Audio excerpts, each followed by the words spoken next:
Hello and welcome to HighRollers. This is the weekly Dungeons & Dragons 5th edition campaign here on the Yogscast Twitch. Thank you very much for joining me. I am your Dungeon Master, Mark Sherlock Humes. And joining me this week we have Kim. Hey. We have Tom Hazel. Hello. We have Katie. Hello. And Chris Trott of the Hatfolms. Hello. Hello, welcome. Thank you for joining us. We're going to be carrying on with our 5th edition campaign today. Got a couple of announcements, and then we're going to do a little recap to catch people up, because hopefully there's some new viewers in the audience. So we'll do like a recap of things that have been happening, and then we'll be jumping into the game. Look, I'm doing it really professionally this week, Chris. Are you proud of me? Don't call me Chris ever again. Couple of things. So the first one is, as you may be able to see, we have a new shirt coming out on our. Oh wow! Who did that? This is by Nina Serena, our artist, our resident artist. Talis Val needs you. Talis Val needs you. So this is our Korak, one of our NPCs. There you go. Kim has got the ladies on. I have the gentlemen's. Hashtag sellout. Hashtag sellout of our own merch.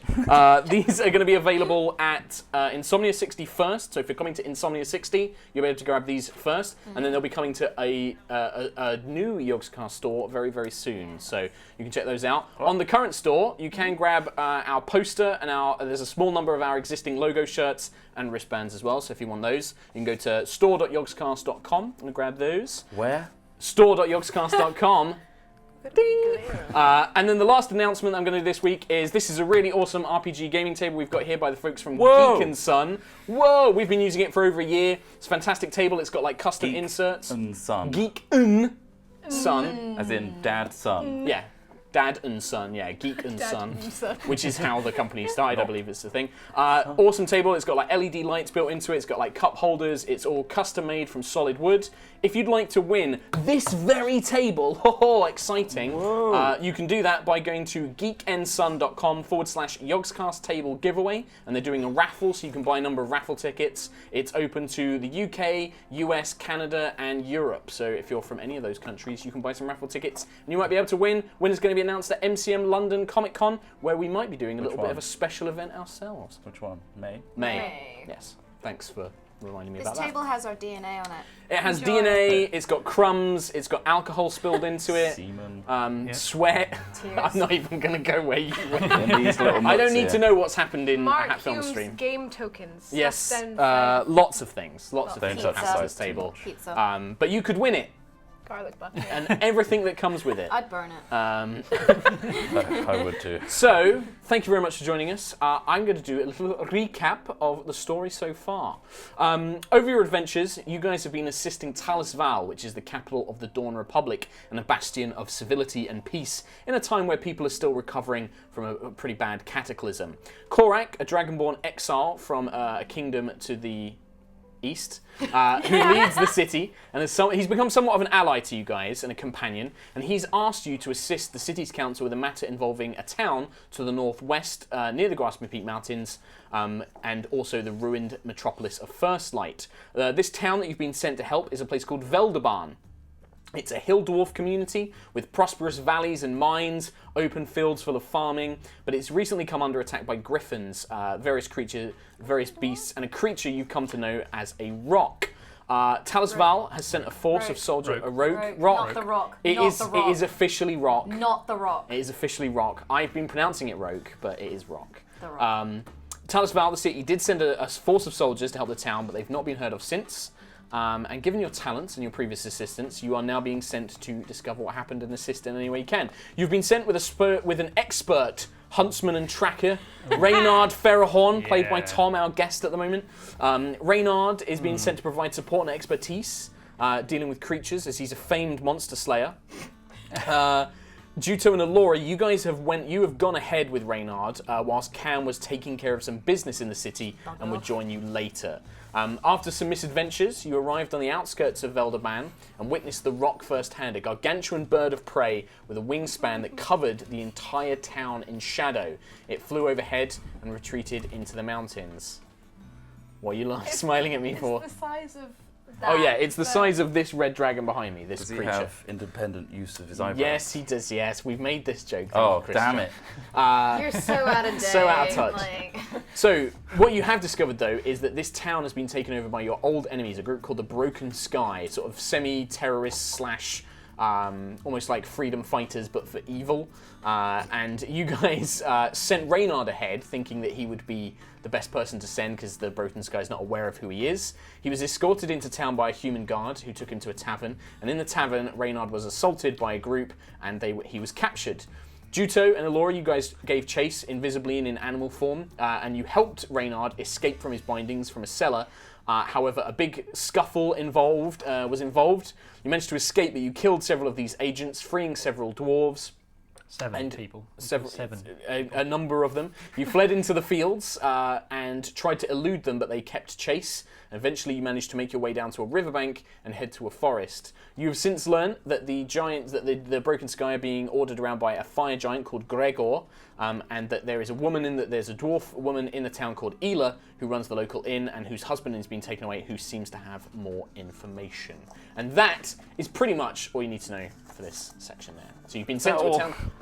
There was a lot of flavour in there. There's a lot of flavour.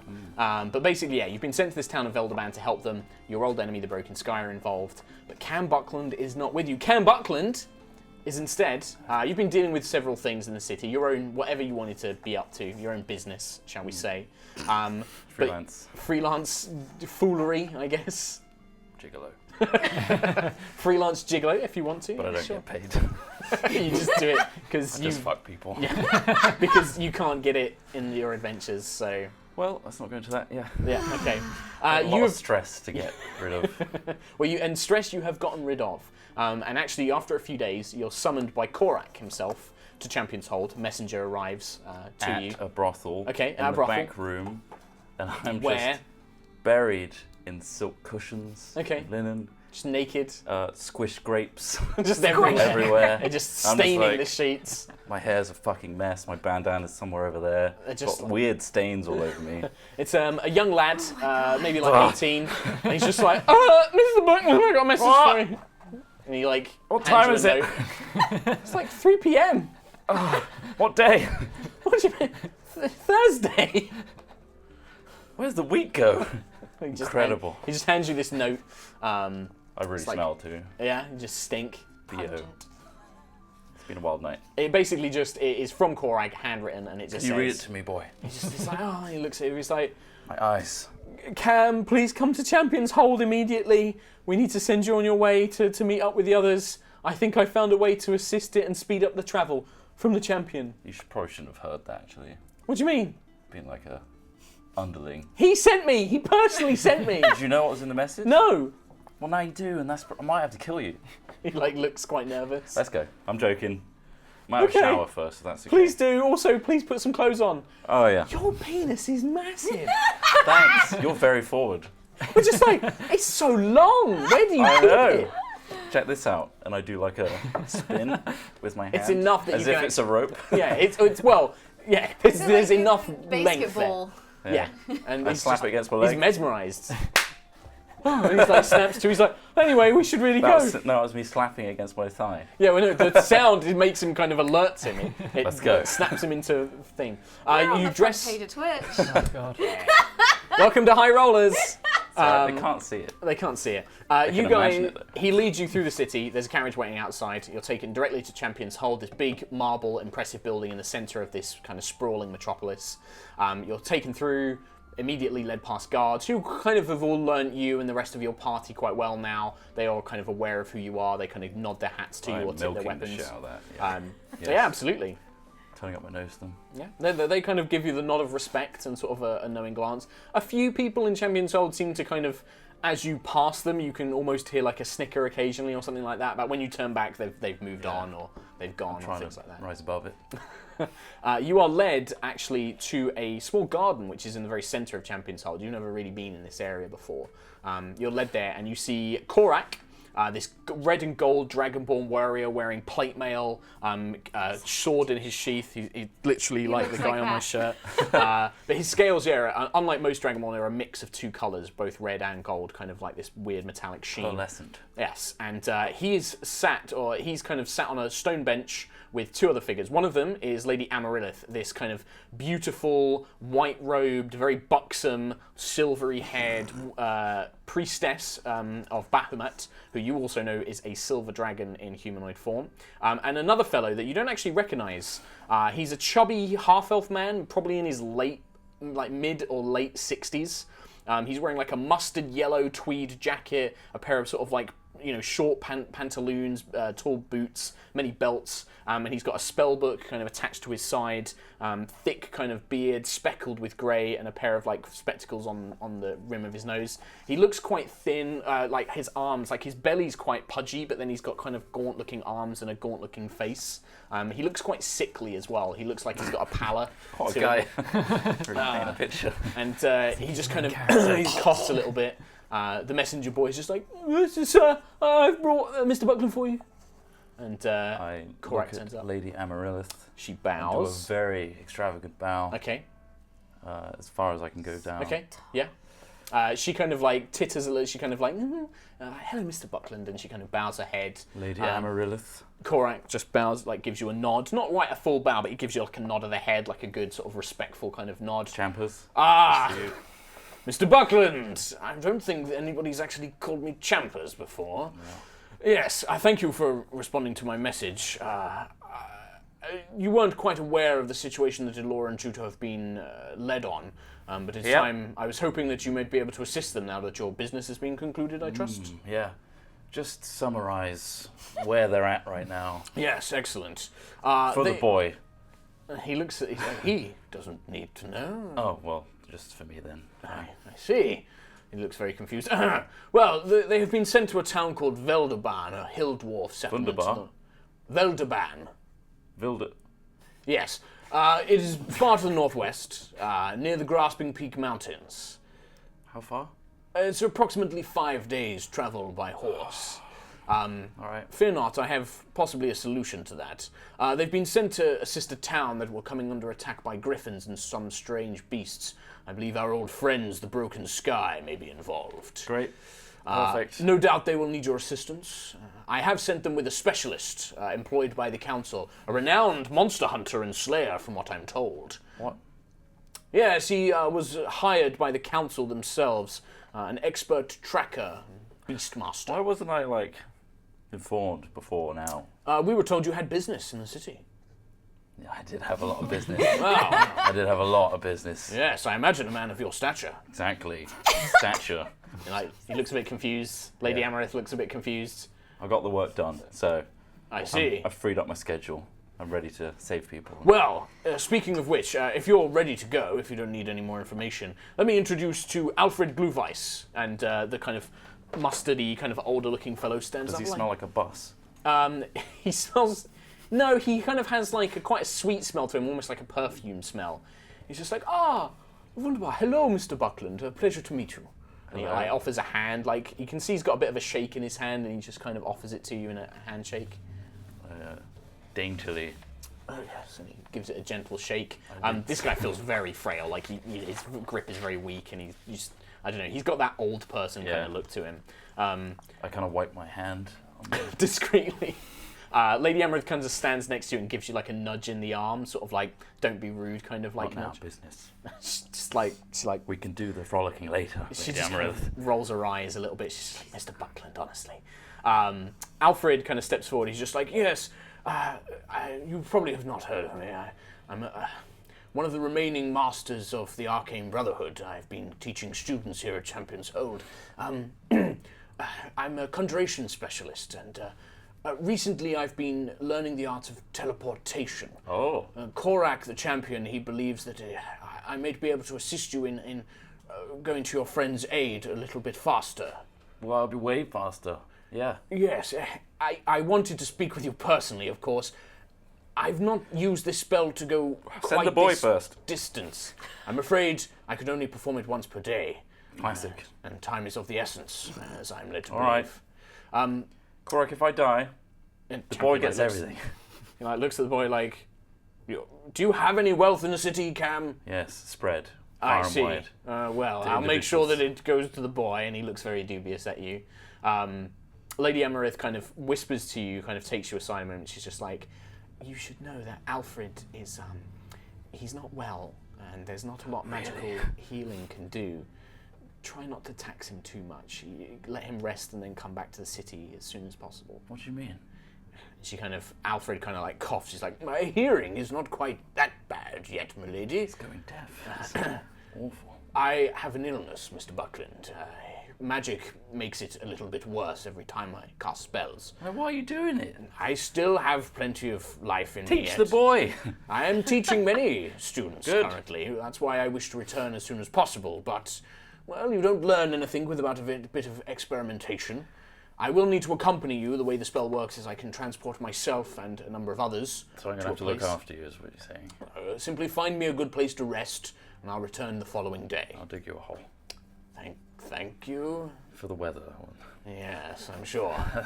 And he looks I at looked Korak. at Korak as well. You both kind of like look at him, and he's like, anyway, Korak looks at you, he's like, Alfred is one of the few remaining masters of magic we have in the city. Do please look after him, Buckland. He is very important to us. I'm only Jocelyn. Yes. You weren't informed of the payment for this particular role either, were you? Yeah, I did, actually. Oh, the yes. boy mentioned it. It was at least 7 or 8 platinum bars. He just shakes his as a head. deposit. And then the rest of the payment later. No, that's not what it was. Well, he told me wrong. You should probably discipline Give me the a boy. deception check. Okay. Shit. What'd you get? 9. 9. That's better than Korak's 6. He's just like, boy, what are you doing? You shouldn't be explaining these things. He's like, no, sir, I'm Mr. You don't Champion. get anything if I die. He's like, just taken aback. He's like, get out of here. Lady Amaryllis will get everything if I perish in teleportation. Lady Amaryllis kind of like eyes up and she's like, how much gold do you have? I mean, not that I'm massively interested in wealth, but... I stop her and lightly touch her shoulder. Lady Amaryllis, you'll have my heart. And you'll resurrect me, right? I can attempt You'll to, go back yes. to the special altar and resurrect me, right? I can attempt And to, then we yes. can be together forever. There is no we. Settled, it's settled. Yes. It's my will. Korak just goes like, the payment will be in the form of a small monetary value, but also a position within the city. An assistant guildmaster, an associate guildmaster, I should say. You'll be given a manor house here within the city and a monthly stipend. And one of you will need to take on the title and will be responsible for attending meetings and ongoings with the city itself. This stipend, Yes? does it hurt? It is a monthly amount of gold. Oh, perfect. Yes. I like that. Are you ready to depart? Yeah. Excellent. Do I have to do any work as the guild? Yes. We'll talk about that later. That's Very a well. future Cam Buckland problem. Perhaps that should be something I discuss with Miss Jean. Yes. Okay, very well. Anyway, Alfred, are you ready? I believe so, champion, yes. Mr. Buckland, this might feel a little strange at first. What are you going to do? Well, if you're interested, the way that this spell Okay, works... let's just do it. Are you sure? Time is of the essence. People are in danger. Now, Korak, you did tell me that Miss Jing was carrying one of those figures of yourself. Is that correct? Yes, that's correct, Alfred. Right. And they're in the area of Veldeban? Yes. All right. Mr. Buckland, and he places a kind of like shaking hand on your shoulder. I look very confused. Let's go. And you hear him kind of mutter sort of like some arcane like Lady Amaryllis, mumbo jumbo, I blah love blah you. blah, and then you snap and you feel your whole body go instantly freezing cold and then instantly freezing hot, and you feel yourself almost pulled, freezing cold to boiling hot. You are pulled from your body. It almost feels like your very being is kind of yanked from your chest. Right. There is a pop sound. Your ears, pop as if you're in an airplane. And then suddenly you feel grass and you can smell nature all around you.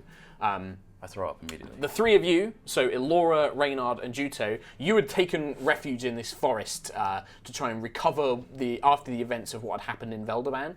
You had taken a short rest, about an hour's long. Elora, you had seen this fire giant, riding some sort of sky chariot pulled by There's griffins. a fire giant. Don't tell him yet. And you'd just seen this, you'd taken a little bit of time, and then suddenly you hear this loud pop and Cam appears just out of thin air, like a spark of magic, and just lands on the ground in front of you. A few seconds later, you hear what sounds like an old man just falling down from part of a tree, just like, oh dear. You just hear that from like a bush nearby, basically. So just a pop noise. Just like and then pop, he and then appears. poof. So the pop noise, I'm just going to draw my bow and like point it Yeah. at Is him, he not clothed? knowing who he is. Are you clothed? I would assume Yeah, you I'm were, yeah. clothed, I was Okay. just wondering, sometimes teleportation makes No, people not in naked. this case. I will yell, Miss Jing, get back, and draw my scimitar. I'm just just gonna get it as roll close my to him eyes. as possible. Okay, so for you, Cam, you kind of I throw up. you throw up, and after you finish throwing up, you kind of become aware of your surroundings. You're in what looks to be a small wood, not too densely, not a thick wood or anything like that. Just kind of almost like out in the middle of a field, like you'd get in the English countryside, kind of thing. You see Alora and Juto standing just to the side, and standing with them is a gentleman wearing very fine-looking noble raiment, a cape, puffy sleeves, tall hunting boots, got a very strong jaw and chin, Sick on my shoes. a bit of sick on his shoes, and he's wielding a very elaborate bejeweled scimitar, kind of pointing it at you, and across his back you can see a large, beautiful crossbow. I slowly stand up. Seeing that it's Cam, I will lower my bow Okay. I won't. and roll my eyes a little bit because he's vomiting again. Yeah, And he it's can just do that and a you lot. watch as Cam, this traveller-looking fellow, just thrown up. I will say to Renard, it's okay. We know him. Great. You've teamed up with the don't Broken Sky or some shit. Who is this? Human, meet human. Thank you. Oh yeah. 1 second. And I turn around and go to the bush. Yeah, you pull in the bush and you can see Alfred kind of on his back, like holding his hip a little bit, like, oh dear, I think that I might have misjudged some of that spell a little. I'm going to pick him up And like then- a baby. Like a baby. Give me a strength check.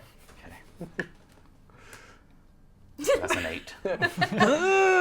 You kind of go to pick him up, but he kind of helps himself up onto the thing, It's and the you kind of, teleportation. I'm very weak right now. yes, I believe so. And you can see as he coughs up, a little bit of blood kind of like spatters onto the back of his hand. He's like, oh, excuse me, I'm sorry. That's disgusting. Cam, who's this? Oh, this is an old man. He Hello. teleported me here. He's a master of something. Alfred Glühweiss, master of conjuration magic of Talis. Korak really likes him, and apparently he shouldn't Oh. die. So Wait, hold on. If you're... Cam, as in the Cam Buckland you've all mentioned before. This is... This is Cam. This yes. is Ah, the man. You must be Reynard Ferrahorn, I Indeed, believe. I am. Of course, you know me. Oh, yeah. This is the man you said was a better human than I. Well, thanks. How dare Thank you. Joe. High five, air five. What? I'll do it anyway. Are you I'm just okay? eyeing your hand. Like, Yes, an you need ongoing any- problem. Any water, anything? Oh, some water would be lovely. Does anybody have any brandy? I don't think that's good for your health. No. Now, trust me, after a teleportation, yes, it is. Oh, and then 2 brandies if you've got some. No? Can't say something that I can carry around. Dear. Apologies. That's a good idea, though. We should carry alcohol on us more. Yes. Sorry, why did Korak send you? I know why he might have sent you, but Unfortunately, the method of the spell itself requires me to be present during teleportation. I've recently uncovered, been experimenting with this magic. He talks a lot. Basically, he teleported me here. Now we have to keep him safe until he can teleport back. Just find me a quiet space. I was thinking of making a tomorrow hole. I'll be able to make the return journey. see around here. How about this one, this big pompous one? You can look after this one, right? We know where the horses are. We could just ride you back. 5 days. Goodbye. I mean, I could do, yes. I only need a day. And He's then gonna die on the road. What? I'm not going to die. I've been a wizard for 60-odd years. Sounds fine. Sickly old man, meet pompous brat, and then you Why two- don't you look after him? You brought him here. is it a human heard of me, thing right? to be disrespectful to one's elders? He's an old sickly man. He can't hear me. He clicks his fingers, and a kind of like spectral-looking hand just like gives Cam like pulls his breeches up as hard as he can. It's just like, "Brr. Do not think that I've had to deal with your type before. I've been teaching students for nearly 20 years. Am I in detention now? If it was up to me, I'd put you in a bloody wall of force. But it's not. What? Yes. Don't question a wizard, my dear Careful, boy. your heart rate. It's going up. Oh no. That's his What? heart. That's not. Given out. He's still alive. Okay, so once this conversation has been going, Elora, Juto, and Reynard. And actually, what's your passive perception as well? It's 14. What's yours? 12, yeah. Mine's like 18, I think. Yeah, like basically all four of you except Alfred. You hear noise coming from maybe about 50 feet, like into the forest. You can hear people moving. Who is it? Just It's coming from the From the direction town? of the river And towards where we just came from. where you came from. Mm-hmm. Yep. Okay. There's like a brief moment, and then you hear like a rustle. Some animals kind of fly out of the woods. A few birds, a couple of like little scurrying animals, but a few birds fly off. a whole menagerie of fucking animals. Come on. Yeah. It's almost as if they were startled by something. I'm really annoyed that I just got wedgied by an old man, so I'm just kind of like, what the fuck, man? Why would you wedgie me in front of my friends? It's unbelievable. Very Stop respectful, talking. are you? What? Stop talking. There are people following us. Oh, what? You're in danger. What? This is Yes. a town run by Bush. the broken sky. I jump in the bush. Okay, give me a stealth check. Is there more forest as we go? It's a very small wood, so Right. whilst it is condensed, there's not a huge amount of it. It's kind of a Yeah. very small little glade in the middle of a kind of wide open field, just near the bank of the river, basically. You could probably go a little bit further in. You could make a little bit of distance, but you would then be coming towards the edges of where it faces out onto the open field. I want to run for the nearest tree and just jump up as high as I can get. You're going to Just try and hide climb in- up a tree? Yeah, yeah. Okay, give me an athletics check then. I got an 8 on stealth. 8 on stealth, okay. What is everyone else doing at this point? Rolling my eyes. I got a 24. Alfred just looks a bit lost. He's kind of like, well, yeah, you're not safe here? I thought that you... Bush! No, we're not safe. Hide. Are there quite a lot of bushes around that? Yeah, there's plenty Yeah. of like shrubs and things to Yeah, try I and wanna hide try and into. hide and- Okay, all right. Yeah, Alfred kind of just, you seem to be the only one talking to him, so he'll just follow you and attempt to hide. He doesn't do a terrible job. 22. Probably Okay. better than me. I'm hiding in a tree. Well, you climb up a tree. Okay. Is it the same tree as me? No, different tree. What'd you get on your athletics? by the way? 26. It's 20. You Actually, easily, if you're I'm- used to climbing trees. If Like, I'm climbing a tree, do I make an athletics? I would say that you're not necessarily climbing up high like Reynard is. Reynard is going up quite high in the I'm, like, tree. right at the top. You're kind of taking a few things, but then also using the tree as a bit of cover. I'm like a chameleon. No. I'm like Metal Gear. Okay, I'm like the sure. camouflage. I'm one with the tree. Okay, You can't nice. see me. You Sure. can't see me. What'd you get? 14. 14. But Can Elora, Reynard, and Juto do perception checks, please? But my bush. No, that's fine. This is a separate 26. thing. 21. 21. 21. You're all super eagle-eyed. As you're watching, as you kind of go into these hiding places and you're listening, you can hear definitely the sounds of a small group, maybe 3 to 6 people, you're not quite sure. They're definitely making their way through the woods. And you notice one of the birds that flew out of the woods bears a remarkable resemblance to the eagles that they sent from the watchtower. And it's far off in the distance by this point. You're kind of like, as it flew past, you can see it, and it's kind of got this bird of prey, almost like a messenger hawk. Where are we positioned right now? But that's a good point. Why don't you guys put yourselves in position? I've got a miniature here for Alfred as well. Move this out the way. Where is our position? Yeah, put the town map out of the way. I'm in Out the of bush. interest, do these hawks actually carry messages, or are they magical like messages? You don't know. You've not seen them. All you know is that you saw, when you first came into Velderban, and you passed this watchtower, this guard tower, shortly after Reynard left it, they sent a messenger hawk. And also, once you guys attacked the manor house and things like that, you saw them sending another one to another watchtower. Can I try and call the hawk to me? How would you like to try and do that? I think I've got animal friendship. I've got animal messenger. I've got Well, animal messenger you cast on a creature to then send a message. yeah, that's fine. You can't use it to call a bird to... Can I not use it as it's flying over and just send a message? You'd have to send another bird to tell that bird to come to you. Yeah. I have the innate ability to communicate with beasts. Just Okay. come here. Hey, Okay. down here. Give me He's an in the animal top of the tree. friendship. Animal friendship. No, animal handling, sorry. An animal handling check is one of your skills. You are going to be at disadvantage, though. For some reason, I have +7 on animal Yeah. handling. You wanted to be good friends with animals. And Okay. humans. I got 8. Well, animals too. You're kind of like, and All the wrong noises. It's an eagle, guys! It's another big eagle! it just flies off. Come here. Can I try? You can try. Sure. Disadvantage though. No. Don't shout. Okay. Oh, yeah. Right. I got an 8 on stealth. You guys are currently in these bushes, and then you're starting to hear this rustling, and then it goes silent for a little bit. And there's nothing. It's almost like whoever was making their way through has stopped, and is kind of watching, looking. I think the coast is clear. Guys, Okay. is the old man still alive? Yes! Good day. As Cam calls that out, there's a slight rustling. Everyone give me a perception check at this point. 16. 17. 17. Okay. As far as you're all aware, because 17. 17. As far as you're all aware, nothing changes. Like, this wood is now eerily still. There's no longer any animal noises. There's just, you're almost in this tense waiting, especially for the Reynard, Ilor, and Juto. You kind of have seen what potentially the threats can be, and you've kind of been trying to avoid these guys for your last, like, maybe, like, 10 hours, or, like, no, about 6 hours. You guys have been kind of dealing with this problem. And there's this moment of silence. Cam, you're kind of crouching in these bushes, you're looking around, trying to keep an eye out, when you just feel cold steel press against the back of your neck, and you just hear a whisper like, "Don't make a fucking sound." Okay. So you just say "okay" out loud. You just hear, "I said be quiet, don't make a sound." Got it! At this point, you just you feel like the slam of butt of a weapon. Can I basically. use that as like a moment to, because I know he's there. It's almost like you kind of go, as you go like, okay, it's just like, poof, like he kind of, as soon as Damn you it. start speaking, he's going to try and hit you.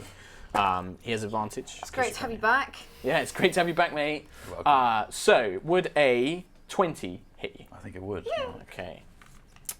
That would be a yes, Mark. You kind of do, in a sense, you kind of anticipate that a blow's coming, and you manage to kind of just turn, so this blow doesn't quite knock you out. It only deals like 6 points of damage, like bludgeoning damage, as it kind of clips the back of your head, but it kind of makes you reel for a second, but you're kind of sturdy. Ow! And it's almost like an instant thing. You turn around, and you can see a man in what appears to be kind of like huntsman's gear, almost like brown leathers, dark green cloak. He's got a short sword out, and you can see a glove, like a leather gauntlet on one hand, and he's got this blade pointed out, and he's just like, and it looks like he's now trying to jump on you, basically. Do we see that from our position? Do I see Cam? I will say, with you certainly would, with your passive perception, you basically can sort of see a movement in where Cam was hiding, and you basically hear Cam go out, and then you see a rustle of movement. I'd say Reynard, because you're up high, you Yeah, I can was see. just thinking there's a tree in the way though. But you definitely see above again that it. rustle Right, of right, right. movement. You All kind right. of hear like, ow, and then, okay, ow, and Does it etc. look like the same people that we've been fighting? You don't see the person right now. Like, right now, Cam's the only one that's seen him. It looks like he might have snuck round and has called up on him. That's going to be initiative from everybody before anything else. Oh no. Oh, I get an advantage, don't I? Yeah. Yes, you do, because you are a Oh, yes. revised plunger. Oh, yes. Oh yeah. Initiative. I got 21. You'll miss me, let's be honest, right? What? I added a strategic layer to our combat scenarios. Mate, you don't know how much fun we've been having in the last 2 weeks without you. This is worse than I thought it was going to be. We've been having fun, haven't We've been we? having so much We've been having fun. so It's been much great. fun. It's, I'm here to fuck it all up. And that's going to be roll I'm sorry. for this. Oh. I love your indignation. This is the Okay, so let me just put some miniatures. So, where is Mr. Buckland? He's on the floor. oh, is this where all the miniatures come from? Well, this is the only one you can see at the moment. So, initiatives, please. Cam, 11. Ilora, 16. Reynard, 21. Juto, 18. and then I need to roll for Alfred. Reynard, top again. Alfred's at 5. What? What was that noise? Oh! Reynard, you are not actually going first. What? I know. The agent who's kind of facing you just turns around. He holds up this gauntlet, and you see for the first time it's like a glowing blue image of a cloud being shattered by a lightning bolt. And he just goes like, he basically holds it up. He's like, I suggest you be quiet and come with me. Gonna need you to make a wisdom saving throw. Let's say 17. 17. So this blue glow kind of almost, you feel it like your eyes beginning to drift and blur, and you kind of want to do what he says, but then you realise that they're trying to use a spell on you, and it kind of snaps you in instantly out of the mind control, and he kind of like looks confused as you've not done what he said. Or he doesn't know, he's kind of like looking at you, waiting to see what happens. Reynard. I would like to... Is it possible for me to jump from this tree to this tree? You can make a try. Make an athletics How check. far apart is it? Make it. It looks to be maybe certainly about just over between 5 and 10 feet. I'm not sure. Okay, well, I'll swing the tree I'm on for momentum. Okay, it's a pretty sturdy tree. It's not like a bendy tree. Well, it's let's a see pretty what the thick. dice say. Let's make an athletics check, and we'll see what happens. Oh, athletics 20. Okay, you don't manage to swing the tree, but there's a branch sticking out on the other That side, makes more sense. and you're like, ha ha! And you manage to grab on. You literally leap from tree to tree. Okay. Very Tarzan-esque, not quite on vines, but you nimbly jump from one branch to the other. And being in this tree, you've got a better angle. You can now see, tucked behind this bush, Cam is turned around, and there's one of these Broken Sky agents threatening him with a blade and holding up a gloved hand. Can I... So that was my movement, wasn't it? Yep. I suppose. So Yep. I wouldn't be able to jump down on him? I'd say you can make it as part of an attack action. You could, yeah. Okay, I don't want to kill him. I just want to Jump on him. jump and just, like, Knock get him to the out. ground. Okay. Yeah. The bad guy, right? You're already. I'm going to aim for whoever I can get to. I would say that it's like Cam's kind of stumbled back, so the guy closest to the tree is this guy. He's using it to sneak around. So Yeah, all right then. So you're going to give me on this one. Make it a melee attack as if you were using your scimitar. Okay. So D20 then. Yep. D20 plus your scimitar attack bonus. Uh-oh. Plus 8. So 12. 12. And you're just jumping down. Are you going to just try and slow your fall, or you want to hit him with full force? I'm just going to land on him, like, Okay. And you got 12, yeah. on top of, 12, on top of his shoulders, just Okay. knock him to the ground. Ooh. Okay, so you're going to you land really badly. Uh-oh. You leap out of this tree, but you didn't quite realize that, this is quite a tall tree. And as you leap down, you hit him and knock him to the ground, knocking him prone. So if you want to flip his mini on down to the ground. And you definitely hit him with enough force. He kind of lets out a kind of like, as you knock the air out of him and he's slammed to the ground. But as you hit, your ankle just hits really badly. You kind of tumble onto your side. You're going to get knocked prone. Oh, you've already done it. And you're going to take 9 points of damage as you kind of slam into the ground. Jeez, that was a tall tree. Can I... It was unfortunately just the way you landed more than anything. 9 points. Yep. And he also took the same. 9. 9. So you hear this kind of like thump whack, and emerging from the tree line comes some more figures. It's gonna make So all they saw was a man fall out of a tree. so. Basically, emerging from like a brush line, you see a figure, and he looks like one of the caped captains that you fought before. He starts making his way forward to try and jump on you. It looks like he's trying to make trying to grab or something like that. As he leaps forward, though, you kind of see him come, and you roll out of the way. He slams into the ground and kind of picks himself back up and draws a longsword blade. And you basically hear him call out, just like, "Enough of this, men! Attack!" Is he like closer then? Yeah, he's like right next to them. Thank you. But you saw him kind of like running out as towards them. Juto, it is in fact your go. So can I see any other men apart from these two? Give me a perception check.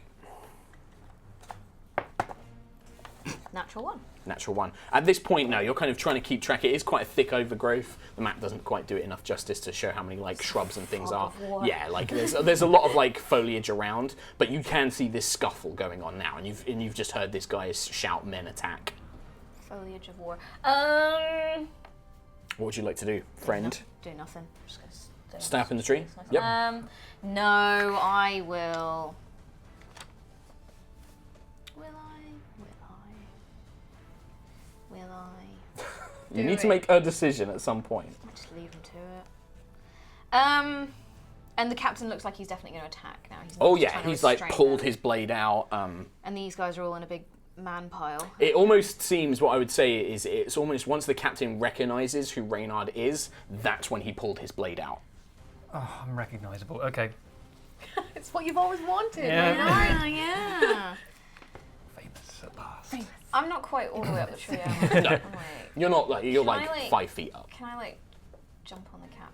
No. I'm just going to attack. I'm going to attack captain. You're just going to kind of like jump down and run towards But him. I I'm mean, like- you've got a bit of distance to go. You wouldn't be able to jump all the way to him, I don't I'm think. like behind him. Does it Yeah. get any kind of like nice little taste? You're currently stealth. Let me give him a perception check to see if he notices I you. get 21 stuff. He does not notice you. You have advantage as you kind of spring out of nowhere. Reynard, you see Juto rushing up behind you, Guandao spinning out into the air. At this point, I'm just smiling. I know what's going to happen. You've seen this before. I've seen this. Wow. That's on your You may first. not You have have, seen this. Probably the first 3 and a 4. No. You're not going to have 9, enough. 10, 11, 12, 13. Nope. Sadly not. So as you come spinning round, he almost seems to luck out of it. He almost kind of trips a little bit, and your blows just kind of swing over the side. Second attack. You not still have smiling advantage. 12 plus 9. That's gonna be a hit. 21. Yep. So this is Guandao, poison damage, don't forget. 6, 7, 8, 9, 10. 10 points of damage. So Guandao kind of slashes in, and this thick magical green vapor kind of trails off the Guandao as you spin it, kind of cuts into his arm a little bit. He shrinks back. Damn you! Damn you. Is that it? Whoa. Can I flurry? Do you want to spend a key point to do 2 or just martial arts for 1? Duh. Okay, so spend a key point, and you're going to do 2 unarmed strikes, as per your flurry of blows.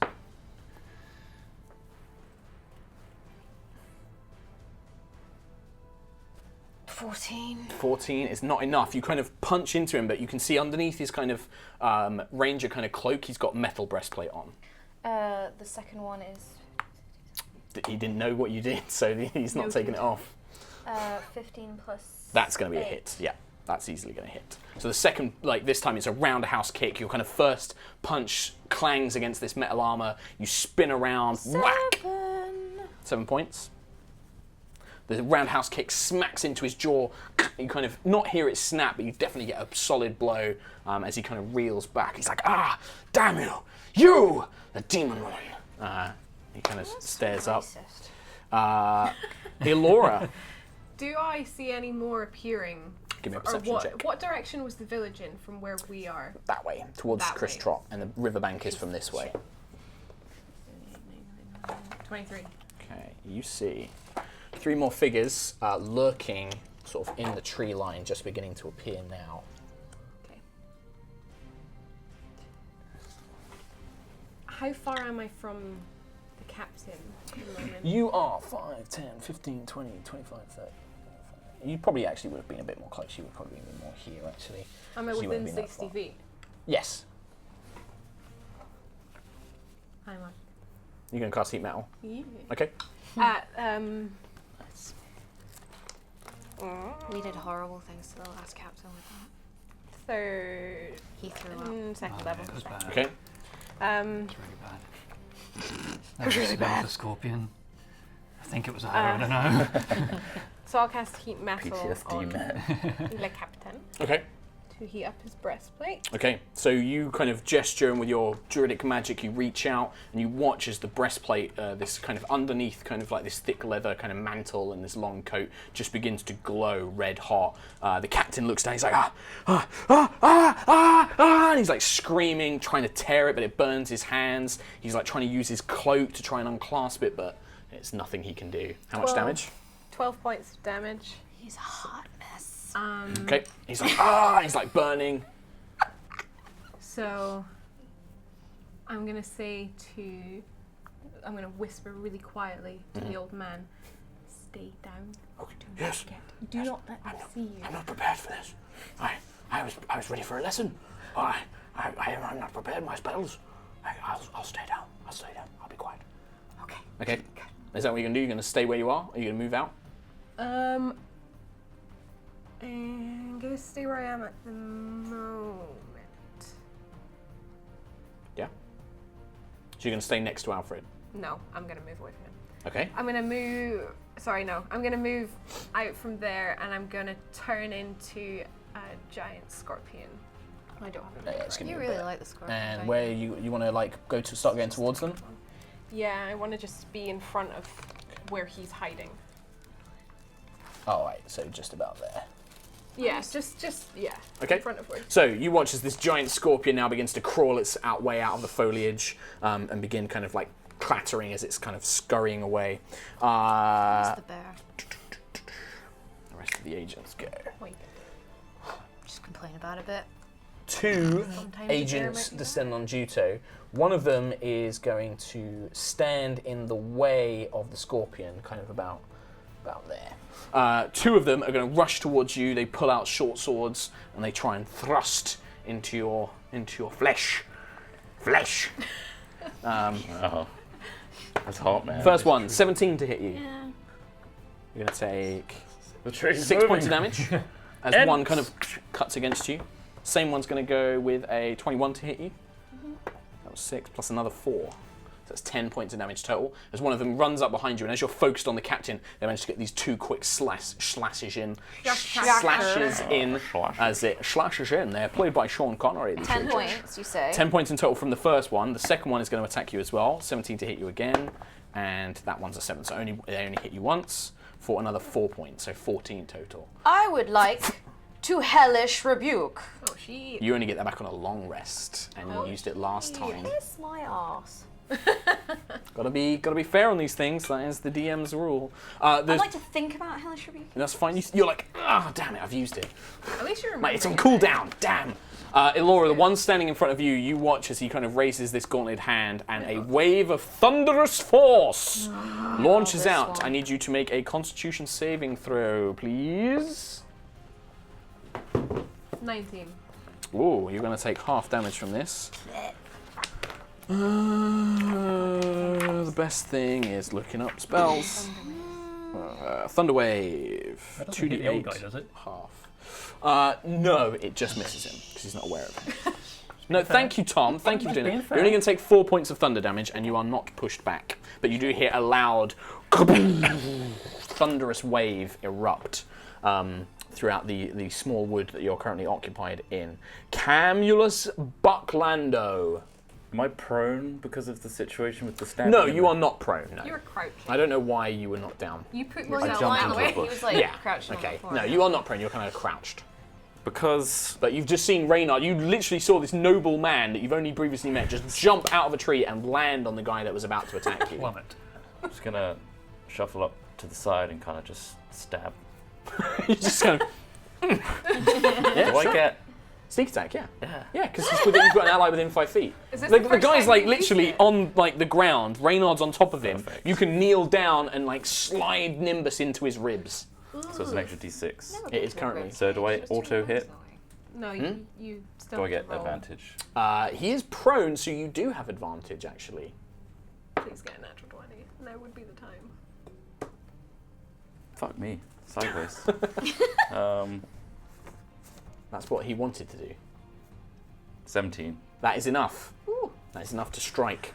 So does he get critical on the double and the? Because Not he's if prone. No, that just gives you advantage on the attack roll. Hey, it's not been that long since you played D&D, you tool. It's been a little while. He's not used the sneak attack properly. So that's 13. I get a divine strike. 13 from rolling a 4. Oh, 9. I got 2 pluses here. Yeah. And then divine Divine strike. strike, and then a d6 for sneak attack. So 4 plus 9. 9. 13. 13. Jeez. And a d6 for sneak attack. Come on, Chris Wait. Trott, please. And an extra You 3. rolled 2, so you had 9, and then you rolled another 4. 16. So that's 13 plus whatever. Plus yeah, 3. Okay. Yeah. Okay. Yeah, the math making works. sure. The 16. math Just works. making sure. Jesus. Question my math. That's only one attack as well. Do you have 2 attacks? I can't remember. Yeah, I have You've like got an 3 or 4. offhand. You have your offhand dagger. It's not out though. Okay, so you've just got Nimbus. You just. But as my bonus action, I'm going to summon. Spiritual weapon. spiritual weapon. Yep. Where? Would you like a dwarf miniature to represent your spiritual weapon? You can use your dupe. Dice. Okay. So you summon the spiritual weapon. Where would you like to summon it? And what form does it take? It takes the form It takes the form of staff. A nice staff. a nice staff, like. But the end of it is a middle finger with a pointy end. It's a fuck you staff, Yeah. basically. Okay, so on the top of the staff, it's like a little fist doing this. Yeah. Okay, perfect. But it's so elegant. Like, Okay. the shaft is amazing. Like intricate, beautifully carved. But just a middle finger. Perfect. And you Tip. summon that. Perfect. Yeah, perfectly. So Reynard, you're on top of this guy. You watch as Cam just comes up, kneels down, into his side. And apparently that was a divine strike. Yeah, like you watch as it kind of glows with like holy power. Just blah. And he's still alive. Yes, he is in desperate pain. He howls in agony. Alfred is going to do what he was told. He is going to cast Mage Armor on himself, and then he moves around to the back of the tree and hides. Okay. Good. The agent who is currently being crushed by you is you're on top of him. He's just going to try and like stab you whilst you're on top of him. Oh. That's a 7. And that's an 8. So he's kind of like desperately trying to stab you, and you've got his arms, and you're kind of wrestling with him, and he can't quite bring it to bear. Yeah, He's still agonised by the wound in his chest, in his side. Reynard, your go though. Can I? So this guy is currently like molten. He's like burning, like he's still alive, like it's burning through his clothing at the minute. It's still hot, it's still painful to him, but it's not like he's molten lava or anything like that. But if anything else was touching him, that would hurt. It would, yes. Anything that gets close enough will, anything that comes into contact with the breastplate. Okay, I want to try and roll underneath the guy that is currently on top of, and just sort of push him off me and into the guy. So you want to kind of flip the guy up and kick him into the guy yeah. who's on fire. Yeah. Okay, give me a strength check, and I will also make one. I like it. Oh, all good. Well, that's right. 12. Okay, so you're kind of wrestling with him. He's trying to bring you to bear, but you can see that, like, from this strike that Cam's just done into his side, that's his weaker side. So you kind of like, in a panic, like you're trying to keep cool, but inside you're like, you kind of flip him over and you just put a boot on his chest and kick. He sails back, knocks into the guy like the breastplate. His cloak catches fire because it's so hot, and he burns. He's going to take, normally does 2d8. 2d8 It's going to take 1d8 because he only came in contact with him. It like sets on fire, and the guy's like, and it eventually, like, the flame is just too much, and he just collapses on the ground. Sweet. Good move. That's the first Broken Sky guy I've killed. It is. Yes! With some assistance from Cam Buckland. No but and yeah, you managed to like kick to him up. admit Or me. But basically, I'm going to say that's probably your movement and action combined, because Yeah. you kind of had to roll him and then throw him up. That's cool. I do have extra attack though, so I don't think there's much I can What do. do you want to do? Get up. Can I get up? Would getting like is that No, an extra attack? because the thing is with the attack, it's like firing twice. It's not Yeah, like a yeah. full other action or like swinging your sword twice. I'd probably say, I mean, yeah, you can get up, but that's it. You can't move anywhere else. I'd say that because that's normally half your movement, but I'd say your movement's slowed down. Okay, so you do that. The captain, who's currently on fire, it's your turn. You do a bonus action to damage him more, I believe. He's going to turn around. He sees the scorpion, but he generally knew, because he saw you kind of cast the spell on him, he was kind of aware of you doing it. He's going to kind of be like, I was in the bush when I cast it. But the thing is you casting a spell, you have to like speak words and make gestures and things like that. You can't really do it stealthily. But he kind of turns around, and seeing like one of his companions is dead. Actually, no, there's a tempting target. Yeah, he's going to look at Reynard and Cam, who are currently. He's going to move. Juto, you get a free attack of opportunity against him. As he kind of leaps to the side, and you can see this glove begin to glow with lightning power, like electricity begins to crackle up and down his arm. 18. That is enough. With the Guandao, right? Yep. 18. Guandao. Just the one attack, though. Guandao. 8 plus 5. 13. Do I do poison? Yes. 2 more for poisoned. So 15 in total. That's going to be... 4. So as he leaps to the side, Juto gets a walloping strike, cutting deep into his like side of his body. You can see blood beginning to trickle down. But this like glowing gauntlet, he's just like, nah, I'll take you down with me for killing my brethren. And he points it at Reynard and Cam Deckley directly behind him. Both of you need to make dexterity saving throws. And I might... Actually, no, I've got enough d6 here. 13. 13. 26. Okay, Reynard, you go and leap to the side, just managed to get in the way. Cam, you kind of had this guy on the side, you're like, what? And then you see this lightning bolt just connect with you full force. You're going to take half of this damage. Okay. Oh, that's not too. I rolled bad. That's 10 Rare. plus. That's rare. Oh, then that's all right. I made up for it. Don't worry. 26, 29 points of lightning damage. You're going to take 15. Okay. I'm going to round up, Don't forget your. but I will round up for them as well. Oh, shall I remove the Yeah, temporary? you remove the temporaries. Okay, so that's... So you go, Oh, it yeah, takes you- off temporary first and then normal damage. So yeah, you just get this blast of count lightning in a in the really weird chest way. as the guy kind of leaps to the side, but you can see he's badly injured as he kind of staggers around. Juto. I'm gonna attack the people. I attack the I'm mans. gonna attack the people. How do you want to attack him? Describe it to me. I mean, I could do burning hands, but I don't want to set the woods on fire. That's fine. You can attack him with a melee weapon. You just attack him with your weapon. I just that- want to know how you do it. Isn't that You guy on like the do ground something still cool? burning? Is his cape still he's on dead. fire? Well, His cape's still on fire, yeah, Okay. but like it's kind of like sputtering out. okay. Can I just like say really cutting insults to him? Yep. 17 plus 9. Yeah, easily hits. Lots. Lots. 7 Okay. regular. Nope. You can stop right there. I mean, you can roll the poison damage as well. Plus 4. Yep. So as you kind of like, as he kind of is like staggering to his feet, just watching this lightning bolt, you just kind of run up behind him, a quick whoop, and the head is just cut off. Just Dude, bro. Captain.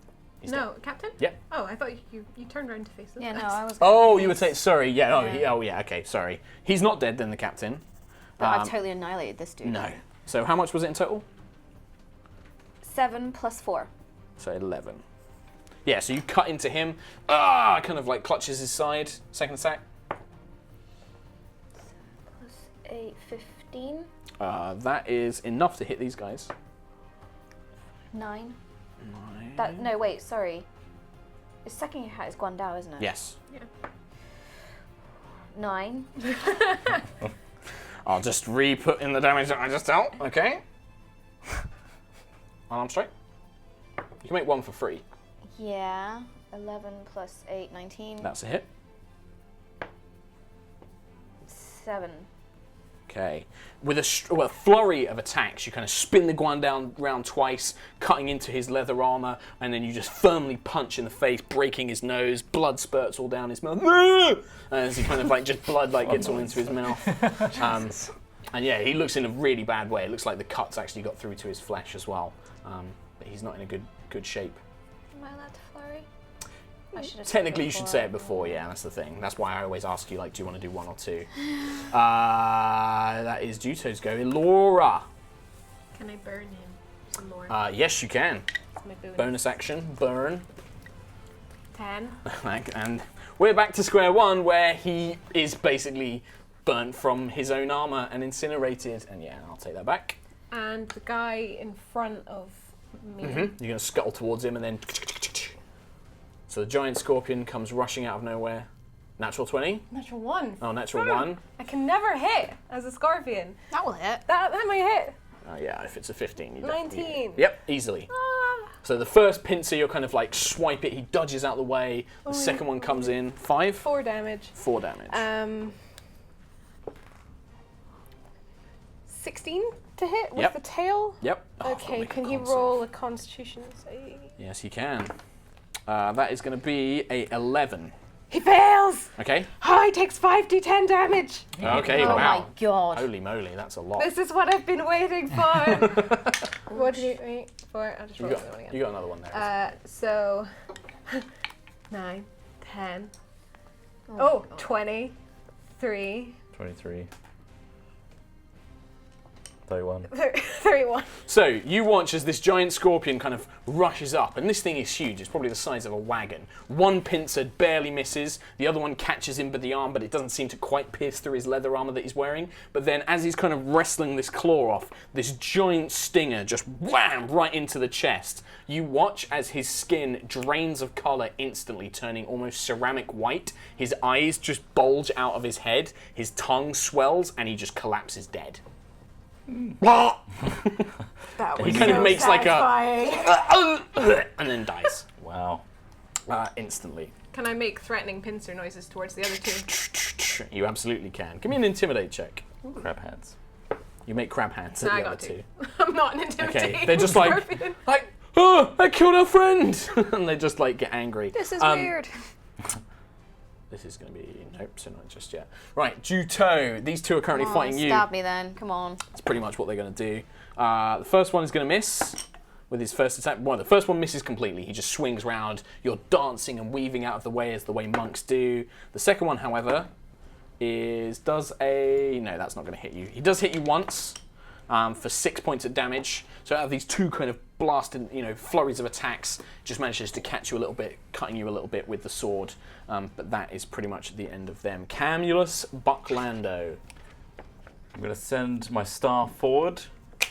Go, staff! It goes forward like this, but in front of Pompa's face, Yep. it just raises up briefly I see. into his face and goes Okay. straight at this dude. Okay. So give me a spell attack with your spiritual weapon. That's a You feel so D8. loved. Ah, I do. 4 plus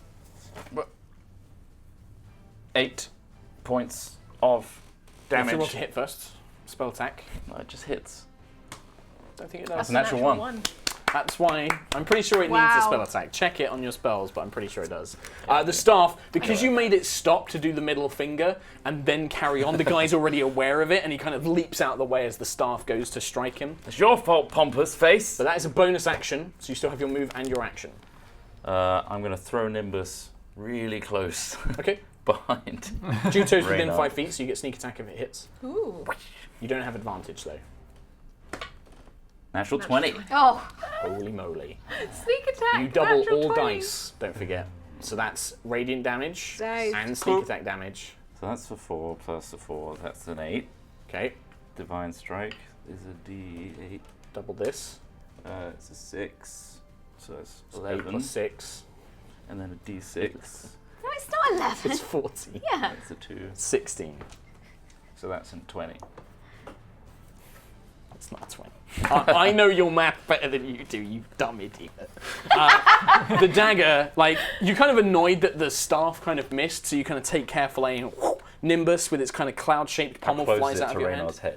head. It whizzes right past his ear, just like you hear almost like a crossbow bolt, Once it's already passed, I say, watch out. and it embeds right into the guy's collarbone. He's like, ah, ah. It's but then you turn it to mist and then blood just starts pouring out from the wound. Okay, so do you do that? Yeah. Why Do you not? want to make an intimidate check? You're and then give me a Constitution saving throw. Oh. Intimidate is a 12. Okay. Constitution saving throw. Is a 17. Okay. You actually yeah. And the guy's like, he seems quite scared. He's like, he's licking my blood.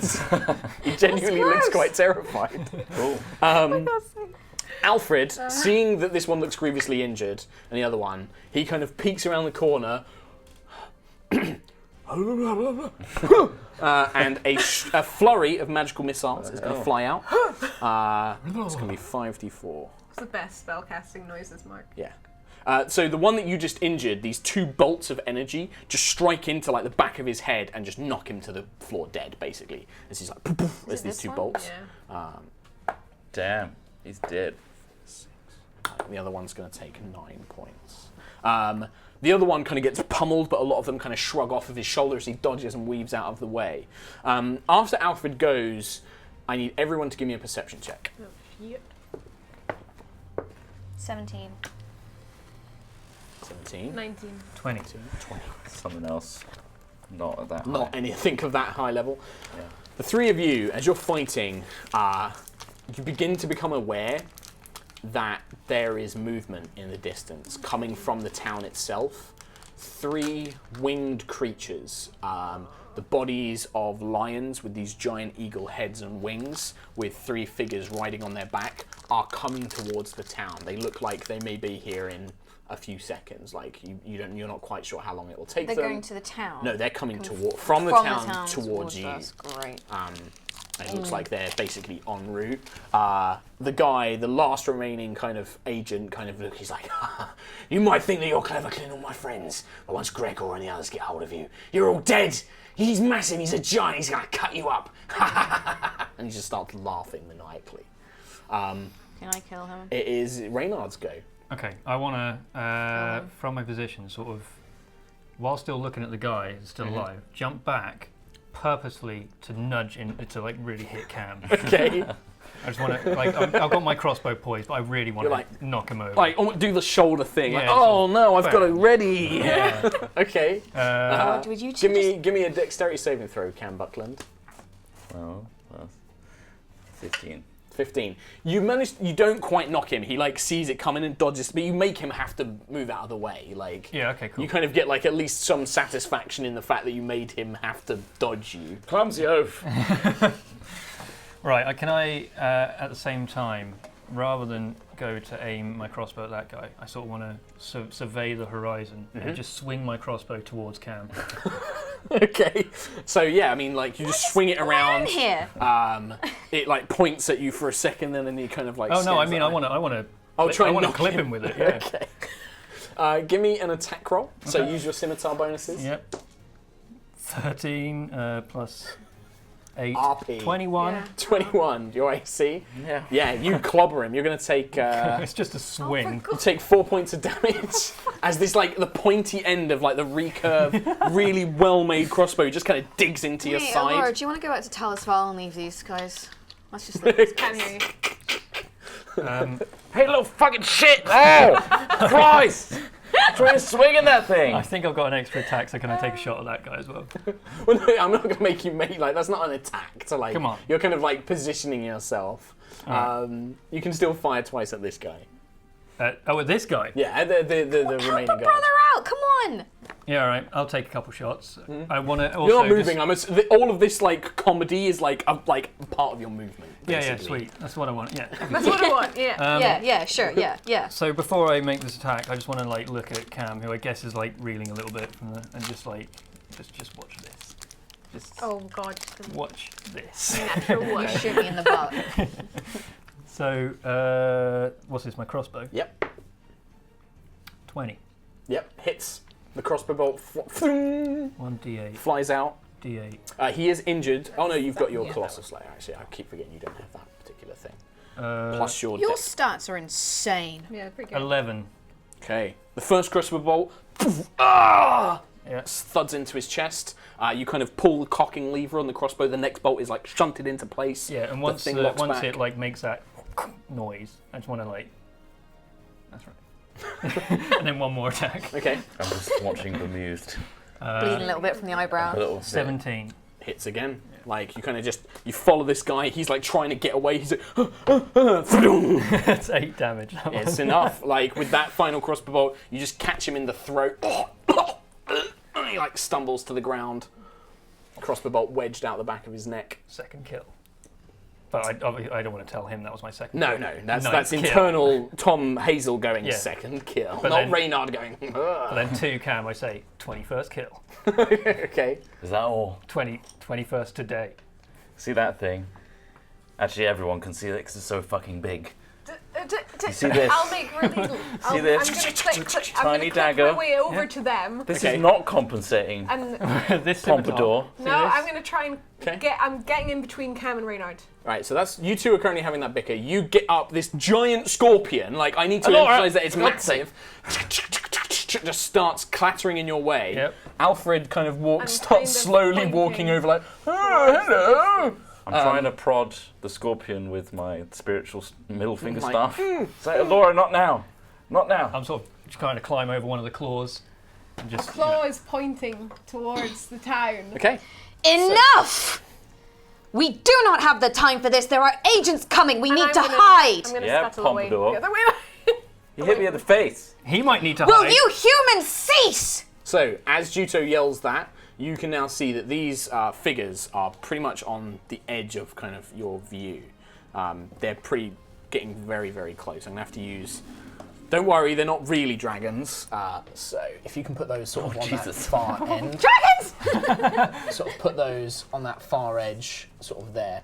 Each of these is a griffin. You've encountered, everyone except Reynard has encountered these before. Large, powerful beasts, the head of like an eagle, body of a kind of lion, these giant feathery wings. They're wearing harnesses with metal plates, almost like barding on them, and riding upon each of them is another one of these Broken Sky agents, armed with crossbows, swords at their side, pointing and shouting orders. Behind them, just now emerging from the town, you see two griffins pulling behind what appears to be an enormous wood and metal sled, hovering, levitating into the air, upon which rides, and you kind of are aware of the distance here, a ginormous man, a giant, black skin, red hair. You can see like even from this far away, like almost like the air shimmers around him as if it was hot. An enormous greatsword slung onto his back, and this chariot just pulls up into the air and begins flying in your direction as well. I want to hunter's mark that guy straight away. What's the range on Hunter's Mark? Good question. Let's find out. It is around. Have you written out your spells? Yes. Yes. Hunters. Well, that's what Reynard's doing. What is everybody else doing? I think Running we should away. run. I'm going to try and find the old man and pick him up. Put him on. I want to run and put Alfred. 90 feet. So he is far beyond To your say reach. that, I just found it in my notes. He's I wanna- far beyond. Try and put the old man on my back. Okay. He's like, oh, he starts trying to climb up. He's like, starts coughing. helping him. What is happening? We Have run. you not dealt with them? That's a big man. Where? He like looks Yeah. over. He's like, oh, Time to go. where do we run to? The town? Where? We can follow the river. East or west? What's that? Wait, so the town's here. Town's that way. What's So, that way? That's where we came from. pretty much like just behind you is this riverbank, and it's a long river that leads towards the Cloud Lake, a large lake. In fact, if you flip. Is the fire giant dude behind these guys? Yes. Right. Isn't the Cloud Lake where we found the So- alligator? Yeah. Veldeban is here. I will flip this around a moment, and basically you're kind of like on this southward river, like on just the bank of it. Around you, honestly, looking outside of this wood, at best there are a few kind of outlying farms, a few hilled valleys, some open fields with hedgerows, maybe another small wood like this one, but they're like a good, maybe a mile apart and things like that. A lot of it is big, open terrain. I think we're going to have to go to the mines. They're everywhere in the town, and we can't go back there. The mines are in the town, though, aren't they? They're past the town. You'd have Yeah. to go through the town to go Go towards the round? mountains. Yeah, you could go around. It would take you a bit longer. Can we run around? Ain't going through him. Yeah, we need to get away from him Okay. So which way? So you guys are just going to basically Right. try and skirt around and then go to the mine. Okay, you guys burst out from this wood. Elora, Alfred's kind of hanging onto your carapace, like just making noises, and the three of you are kind of running alongside. I'm As running you- ahead of Cam. You're gonna. Do you want to both give me Constitution saving throws to see who can run fastest? Sure. Oh. 5. 5, 8.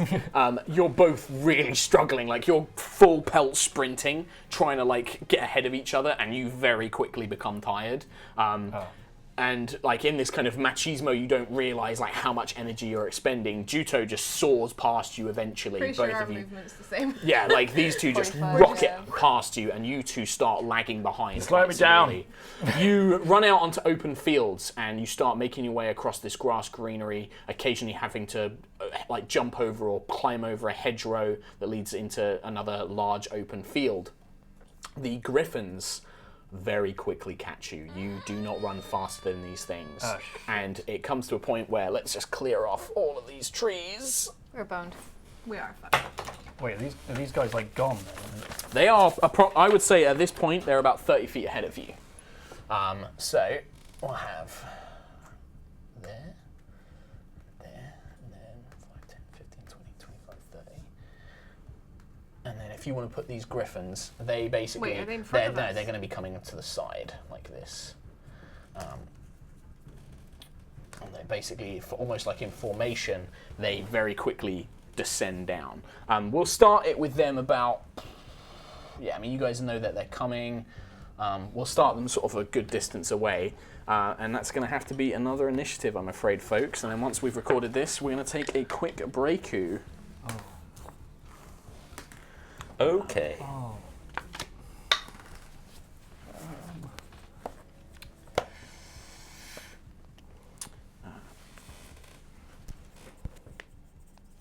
So, Cam, what do you get on initiative? 20. Elora, 17. Juto, 14. Reynard. 8. I wrote a 1 because I assumed it would be in double digits. So we've got these guys. It's That was gonna with be advantage as well. 5 each. This guy's going to be at 11, and then Alfred is at 12. Alfred's faster than me. He's reacted faster than you, yes. And with that, before we crack on with this next encounter out in the open, we're going to take a quick 5-minute break here, guys. Thanks very much for watching. We'll be back in just a few moments. Enjoy. Enjoy. Bye.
Now hear you rascals with the bellies full of pie, and listen to this tale of old where the heroes both beat high. Hey, the master of concealment and an adept at disguise, which uses when he's sinking fast his husband wants to lie.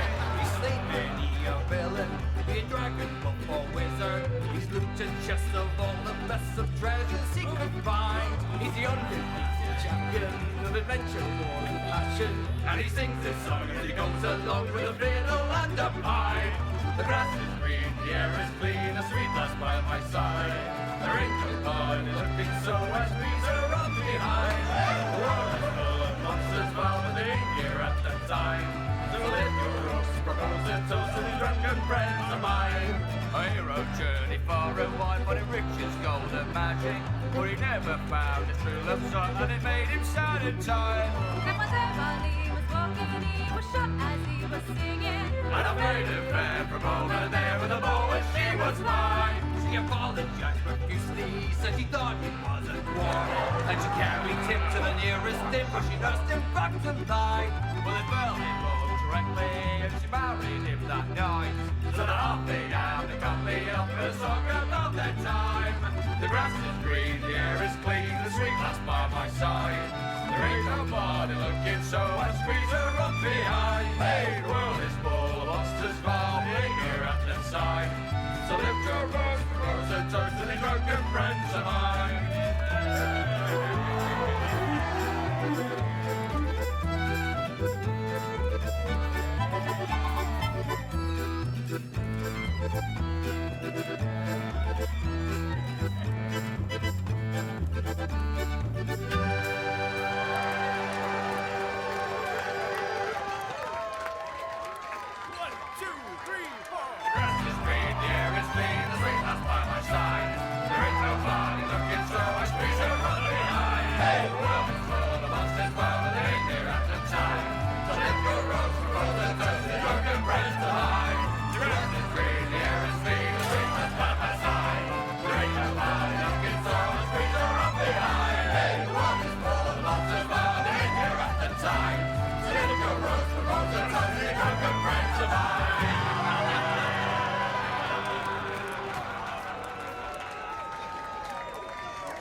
Hello! Welcome back to HighRollers. Thank you for joining us after our quick little break there. You join us in a desperate flee from one large combat into another, as our party desperately makes their way across the open fields, trying to reach the mines of a hill dwarf settlement called Velderban, being chased by 3 griffin riders, and behind them a fire giant in some sort of sky chariot. It's all going brilliantly. And we're going to jump things off with Cam Buckland off at the start. You're a little bit out of breath from running. I'm going to turn around, Okay. look at these griffins, shit myself internally. However, Make a constitution saving throw. shit myself internally as in, like, be terrified. No, it's fine, yeah. Son of a bitch. Comedy. I was going to tech and be like, does he actually shit himself? Maybe I'll roll for it. No, he doesn't. I'm going to look at the middle one. Okay. Which one looks the most griffin-y? They all look pretty griffin-y. One, I will tell you that now that you've kind of seen them encounter, one of them, the 3 riders, 2 of them look like just the guys that you were fighting back in the woods, kind of this kind of leather woodsman-y outfit. One of them has a cape and a breastplate, like the guy that shot the lightning bolt at you. One of the riders. Gonna hit his griffin. Okay. One sec, Trot, your mic isn't back on. Oh, yeah. I'm sorry about that. Chris Trott is an idiot who didn't put his microphone back on. Professional. So you've been there like, Hello. we can't hear Trott. Thank you, Chris Trott. So, welcome back. Chris Trott has targeted one of the Gonna griffins. spin around. Okay. I'm gonna target the griffin with the dude with The captain. the plate Mm-hmm. and the cape, and look at his griffin and cast the following: Gaius, which is a 5th level Okay. motherfucking spell. Oh boy! And now, is it 1 action to cast time? It is a minute of casting time, so I'm gonna really focus. Oh shit! No, you can't. You can't do that. Fuck! All right. Sorry, mate. That is rule as written. My second. Do you have like Charm Monster or? Are they moving quickly at the moment? They currently, they look like maybe they go about 60 feet. Every Right. if they're flying dead out, they go 120. If they're kind of like in a targeting's combat, gonna it's be about their kinda speed difficult. 60 feet. No, you can target them fine. I'm going to. Like, you're a practitioner cleric. I know we joke about Cam, but you know how your spells work. Like, you know roughly where to aim it to get the desired effect. I'm going to. Oh fuck! Here we go. This might be difficult. Do it. I want to hear it. I'm gonna polymorph one of the griffins. Perfect. That's amazing. So, what kind of spell do I make? Save. That's what I'm trying to find right now. Oh, hang on, I have a card for it. I would say as well, they are currently about 90 feet in the air. Oh. So the range is 60 feet. Well, you can. I'd say that you can probably wait until they're within 60 feet, Yeah, I'll so hold my action until they're in range. which is going to be Wisdom next, saving basically. throw. Okay, wisdom saving throw. Okay, so you're going to do that as soon as they're within range. You're going to cast polymorph on his griffin, right? On the griffin. Okay, perfect. Elora, what are you doing? Ah! So he's holding an action just now, Yeah. and I've still got Alfred on my back. Yeah. I'm assuming that at the moment you are almost always moving your speed ahead. So imagine that this is like a rolling map, and you guys are constantly moving 30 feet or whatever your speed is forward, and then these guys are flying Seeing towards that they're you. flying from the side, can I move Alfred away that way? So you want to move like... I want to move him as far away from So that this. would it be instead of any other action you take. So I'm assuming you default using your movement to stay in where you are. Like, imagine that the map is kind of rolling like Yeah. a treadmill. Yeah. So you're going to I spend want your action to get dash. Alfred Okay. further away from. And what's your speed? 40. So you know, 5, 10, 15, 20. You're like miles away. You're like up here. That's fine. I just want to get him away. It's like, oh, okay. Oh. You just I don't cries want out. the old man to die, damn it! Juto, what would you like to do? They are currently about 90 feet in the air, Good old trickery domain. and it's very good. 5, 10, 15, So it gives me polymorph. 30, 34. They're about 50 feet and then 90 feet up. What would you like to do? Get that DOS loot out. Do some monk stuff. Do some cool monk shit. There's not a great deal I can do from this distance. No. It's almost like you guys don't have a lot of range damage except Reynard. If only, Well, no, Cam does as well. Cam's got spells. only he could save the Thank you, day Mark. yet again. He does. Thank you. It's almost like flying What was things that are yet really again? bad. Carry on. Do you really want to start this? do your turn? What would you like to do, Kim? Or Jito, I should say. Go back to that monastery. Life was so peaceful there. Well, you know that Tough. that's not an Not option. an option. So, cast spell from the DOS loot.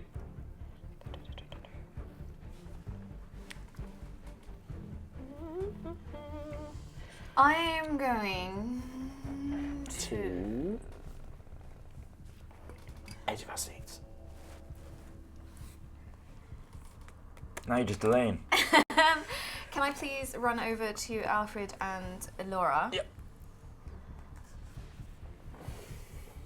So Cam and Reynard, you watch as they just book it away from you. I'm trying to get the old man out. Master Gluevice, you said that you could teleport, No, not until tomorrow. I need energy. but tomorrow, can you teleport all of us? In theory, yes. And to what cost to yourself? Just not too much. It will be fine. If we surrender, she might be able to teleport all of us out. Are you yelling that? I'm saying that to Laura. Saying that to But Laura's just ignoring me. I'm a You can still listen though, because I you're can listen, but I Scorpions can't are do here it. somewhere. I can listen, but I can't say anything back to you. Clack 1 for yes. Clack 2 for no. He also does say to you, he's like, if we can get just 10 minutes, I can get us back today, perhaps. Today. Or I could get us away from here, yes. 10 minutes. But I need 10 minutes without being interrupted. So your movement, and that's pretty much your turn. Minutes into in-game That's going to be 100 rounds of combat. Yeah, a minute is 10 rounds because each round is 6 seconds. Thanks for that little nugget. We would have to be out of combat. You basically, he'd have to be out of a fight. Alfred. So on Alfred's turn, he will, however, he sees all of these guys flying up in the air, and he is going to cast Stinking Cloud if he's within range. He's going to make a big smelly fart in this guy. In the sky. In the sky. Stinking Cloud, where are you? Can I steal the book? Thank you. Okay, he. Just can you take it back to turn? So he points up, creates a 20 radius sphere, so he's going to catch 2 of these. And yeah, he conjures this kind of yellowy, green, thick smoke up in the air. What does it smell like? Bad, really bad. I mean, even though you're far Napalm. away, it is hideous. It is vomit-inducing. So this is a Constitution saving throw against poison. So he's affected. The Griffin is not. He's affected. The Griffin is as well. So the far right Griffin and its rider both just start swaying in the air, and the Griffin starts not like crashing to the ground, but starts coming down lower. Is that the one the captain was? No, this is one of the regular guys. The guy is just throwing up all over the back of the Griffin. He's just like hurling. He's like, whoa! And he's just retching and reeling. However, it looks like the cloud is being blown by the winds, so it doesn't look like it's going to stick around for too long. And this just kind of staggers back, basically kind of flying off the map temporarily. This one, the captain is kind of like but the Griffin is flying fine. Okay. That's what he does. They all move within 60 feet, so I make a wisdom saving throw. What's your spell save DC? 15. I roll a 5. What would you like to turn that Griffin into? It can be any small beast, like a squirrel or a cat or A raccoon. a raccoon. So you point up, and as it starts swooping in towards you, you're like, ah! And it just into a raccoon. Comedy Acme style, they hover out in the air and then just woo! Little hands. Pretty funny. I'm gonna roll. Check that out, Pompadour. So he's falling 90 feet. We'll do a d6 per 10 feet. The captain's That's landing 9d6 on damage. him, on the Griffin. The Now, captain's on him. yeah, no, like because they're falling in space, it kind of like they turn because the raccoon sort of like kind of moves around him and things like that, almost like a parachute, like kind of stepping out of the way. They're both going to take the amount of damage. Parachute raccoon. So that's going to be. In fact, you want to roll this actually, rather than me rolling it, because it is your spell that has done this. How much is it? 9d6. Oh, damn. I've got 4 here. Got 2.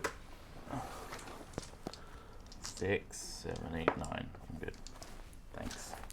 Add all that up. Oh, that looks pretty that's a damn lot of- good. 12, 13, 17, 22, 26, 31, 33, 38. 38 points. Yeah. So what happens is they plummet to the ground, falling behind quite significantly as well. Both of them survive. What happens is as soon as the raccoon hits and takes the damage, it takes the 1 hit point of raccoon, reverts back into its griffin form and takes the rest. So it kind of blam, and it transforms to a griffin almost as soon as it hits the ground. But you can see that they, as they hit the ground, it's a bad fall. The guy is barely conscious, he's kind of still rolling his vomiting? eyes, and he's still vomiting. Yep, he absolutely is still vomiting as well. Details. That's bad a guy. nasty fall. So that was what, 30? How much? 8. 38. Oh, I think it was 58. It wasn't, but Maybe yeah. 60? Yeah, they're just like the captain is still retching, and the griffin is kind of barely trying to get back onto its side, but they do not look well. This one, those two, I need to check Stinking Cloud, but this one flies in, and the griffin kind of begins to bring its claws down. The rider on top is going to shoot at Reynard. The griffin is going to go for Cam Buckland. That is a 17. Yep. Okay, so its beak bites into you for 6 points of damage, and then a claw tries to rake across your back. 17, I believe that's also a hit for you, isn't it? Yeah. I'm going to need my d6s back. That's going to be 7. That's going to be 10 points. So the beak kind of bites into your shoulder, and then the claw rakes across your back. Reynard, a crossbow bolt flies at you. I can't hit you for Dickens. 9 to hit you. Oh, that might be 16. 15, yeah. 15, that one's going to hit you. You're going to take 6 points of damage as a crossbow bolt like just strikes into your armor, your hidden chain shirt beneath your doublet, your doublet.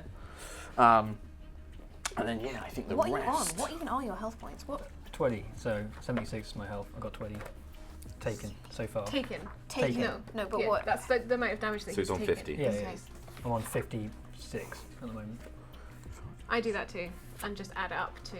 Yeah, it's easier. That's how Mark told me. Add up. I trust him. I don't trust him. I always add up. I Countdown. find it easier. No, these are basically these guys are done until the fails of the creature spends its action. Oh, okay, so it's one action basically. Oh, it's a concentration spell.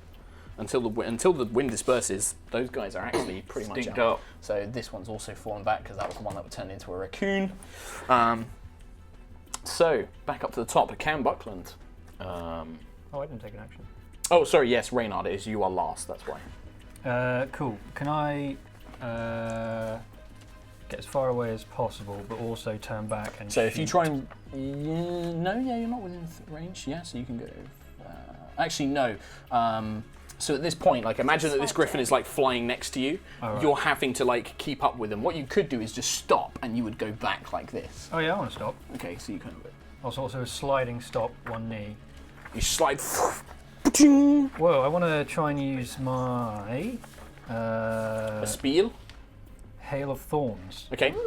How does this work for you? Because you don't really cast spells, do you? It's- What does this look like? It's a. Describe it to us. So this is the Tom one Hazel. that when I hit them, it sort of explodes and hits everything around it. So it is literally just a bomb strapped to an arrow. Okay, so it's like filled with shrapnel and things like that. Shrapnel, Okay. yeah. So Hail of Thorns is one bonus action which you've got.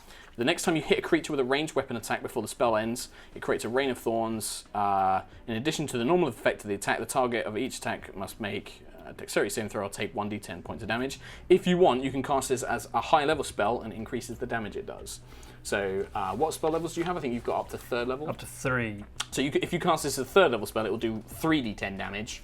If you cast it as a 2nd level, it will do 2d10. If you cast it as a 1st level, it will do 1d10. Oh yeah, let's do it level 3. Okay, perfect. So now you're going to make an attack roll with your crossbow. Cool. So Cam, you watch as like Reynard just kind of like stops and goes to one knee as you kind of like you're still running forward as this creature is like clawing at you, and he just aims up and.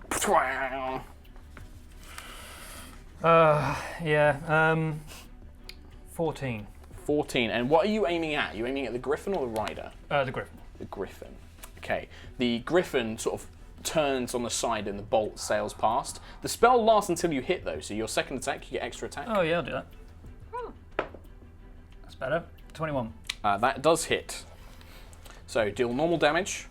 Normal damage. Plus. Normal damage. Yeah. And you don't get your favourite enemy damage, sadly. That's 5. That's 11. 11. And now roll 3d10s. I'll make a dex saving throw. Thank you. Thank you. Okay. Teamwork. Just remove the decimal on the red. 11. 11 points. The griffin does somewhat kind of duck out of the way as this shrapnel kind of explodes and it kind of brings its wings in, kind of rolls to the side, takes a little bit less. That's going to be 6, so I said I would roll round up. The rider, however, is going to take the full pelt, and he actually takes the full 11 as it kind of slams into him, and he's like, oh, almost throwing. But it looks like he's strapped into the saddle. It looks like there's almost like he's kind of got like a proper mounted saddle in there. Cam Buckland, now it is your go. You're still kind of He's like really running. high above me, right? He's kind of no. He's only like 5-10 feet above you, kind of like swooping and clawing down and things like that. But you're kind of still running at this point as well. Really hurt. I'm going to stop. Okay. And run back towards Reynard. I'm going to tell you now. Technically, they'd get an attack of opportunity against you. Oh, or the I Griffin thought would. it was like I was 10 feet. You could try and make if you wanted to try and do something clever, you could try and do something clever to avoid it. My alternative is I'm going to dimension door forward. Ah, okay, that will work. Yeah, I didn't want to use it yet, but fuck it. You're just Dimension door. Zoop. I walk through it. Dimension door, you could go much further than those guys, but Yeah, you could easily just get to them if you I'm want. just to get to them. So you just summon the door, woof, and pass through easily. That's me. Okay, done. Elora. Hello. Cam has just appeared out of nowhere. Reynard And we're is. still running. Yes, I would assuming at this point, yeah. That's me dimension dooring. If I was to stop, would that come up on us? If you stop, you and Alfred will go back effectively. Think of it as like Cam's kind of teleported ahead of you. Just by stopping, we'd end up back. Yeah. But he's 10 feet above the ground. At the moment, yeah. And it looks like the other two have fallen quite a distance away as you're kind of still running. The two that were sickened or transformed into a raccoon have fallen quite a far ways behind. There's been 1 minute, right? It's back to the top. It's been 6 seconds. Ah, yeah, to 6 go to the seconds. top. This is all happening at once. Imagine that each of your turns is all happening as everything We're chipping happens. into that 10 minutes, guys. He's not casting it. He can't start do it. until he has to start casting it and then be uninterrupted for 10 minutes. I want to... What would you like to do? I do want to attack that. But Okay. I'd need to drop Alfred off. Okay. You can shrug him off. I'm going to try and catch him. Yeah, can I like shrug him off towards Yeah, I mean, he's those not two like so that, an old man who can't I know, move. He clambers off basically. and while still moving, and then I'll stop. Mm-hmm. And how Okay. far would I be from? You can pretty much get to it with your movement. I'd say that like He's flying forward, right? And yeah, like exactly like yeah. I wanna roll in map. Do my attacks. Okay, so you can just you basically scuttle towards it as it swooped down to get Cam. It's almost like as Cam is teleporting, you're already making your way towards it. It swoops down to attack him, and then you just kind of try and lance up. Only a 13. Lanch. I don't know what a lanch is. It's only a 13. Latch, I think I was trying to say. 15. A 13 is not enough, I'm afraid. It just kind of pulls itself up into the air. 11. You do not have luck with this I scorpion fucking form. hate That's a this good one. form. Seriously, I love it, but I hate it. 20. That is easily a hit. This is the stinger. Constitution save. That is, I'm afraid, going to be a 16. Grants. I do a whole 7 points of damage. 7 That was points worth of dropping damage. back for. That's still going to be... Can I- Yep. I Okay. wanted to. No, it's fine. Okay. Fuck it. Okay. That's Elora's go. Juto. How high up is this griffin? Now it's only about 10 feet off the air. If I ran back and jumped off Alora, do you think I could Yeah, jump on its back? easily. Well, the rider's still on its back. Yeah. But you can try and get... Yeah, you can try. Fine, super. Yeah, absolutely. Can I run back, Mhm. springboard off Alora, Acrobatics check. and jump? So you're going to give me an acrobatics check to see if you can land properly on this thing. Your burst of monk speed. Fucking 8. Okay, so you kind of springboard off, and as you launch yourself up, you try to kind of land, but the creature's head, it turns it rapidly. And because it's quite fluffy and feathery in its head, and then the body is kind of thing, where you're stepping, there is not as much musculature there as you were expecting, floof. and you kind of slip and fall. The guy is on the front as well, and he's trying to fend you off with a weapon. You don't get to basically stay on top of it. I will give you one attack as you're kind of falling. You can make an attack at the griffin. Could I cast fly? That would be your action, yes. Then I probably couldn't attack. You wouldn't be there. able to attack, no. I'll attack. then. Okay, so as you're kind of falling, you swing up with the Guandao. You have to target the griffin with this, but you manage to get a slice in. Natural shit. 20. So as you Damn. do, you just catch it on a part of its vertebrae on its neck. So you roll the dice and you double the dice, and then you add your normal bonuses. You don't double the poison damage. So it's 3 on the dice plus 5. So it'll be 6 for the dice, plus 11. 5, 11, plus your poison damage. 5. So 16. Okay. The wound is pretty bad. You can see that the griffin roars back as its kind of wings begin to buffet you. You land on the ground. Being a monk, I'm not going to make you land prone. Although you failed to get on the thing, I'm not going to make you prone as well. You kind of stumble to the ground. This one swipe managing to catch the griffin under its jaw. Kind of blood begins to pour down, but you can see it's still, and it's angry. It's like it starts flapping and spiting, and cursing you in spite. So Alfred is currently running alongside Cam. He is going to... the two that are behind, he's going to turn around. He's just like... You can see he's kind of looking quite wheezing, like he's trying to move but also cast spells, and he's looking pretty bad. He turns around, he's like, I believe I can at least buy us a bit more time to stop the other two getting here. And he conjures his hands, and you watch as a shimmering kind of invisible... It appears as initially in a glimmer of magic, but then quickly becomes invisible. Around the one that was... the one that you the one that you turned to a raccoon that isn't sickened, around that and the rider, a sphere of force just seems to appear around it, basically. And you can see him kind of concentrating on... Were you going to do that to me? I could have done, yes. Yes, this is Wall of Force, yes.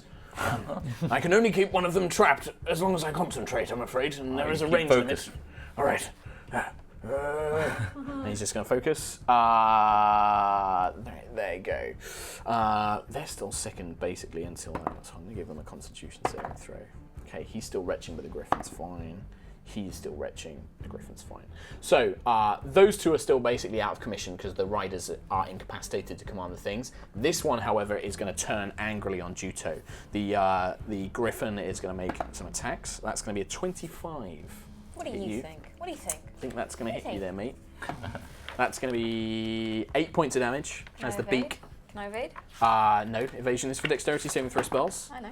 Its claws, however, is only a 15. Does that hit you? Does not hit. Okay, so the beak snaps down, and almost in a reaction, you jump back as these talons just try to slice you to pieces, slice you to ribbons, but you manage to duck out the way. The rider is going to take another crossbow shot at Reynard.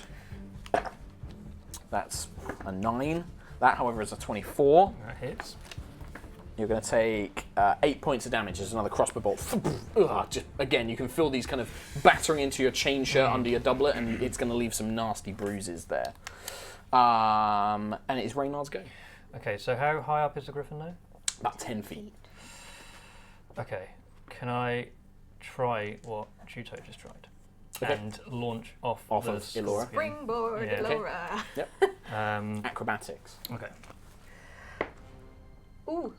Acrobatics 20. Okay, you launch up, and kind of seeing where Juto misstepped, you make sure that this time you plant your feet firmly on sort of like the leonine body, planting your boots firmly. The guy looks up at you in surprise. He's like, huh! As you kind of barely managing to keep your balance, you kind of hook a foot under a bit of leather strap just to make sure you don't fall off. Okay. What would you like to do now you're up here? I want to grapple with this guy and sort of try and steer him away, and therefore the griffin as like just take them away. Okay, give me a strength check. I want to take them away. Take them away. 22. Okay, so you manage to you kind of leap onto the guy, and you can see he's got these reins, almost like a horse's reins. And you figure it must be the same as riding a horse. And you loop your hands around, and the guy's trying to fight with you, but you manage to pull it away, and you actually yank the griffin away from both Elora and Juto, and it starts flapping and it flies away. You two get attacks of opportunity against this thing.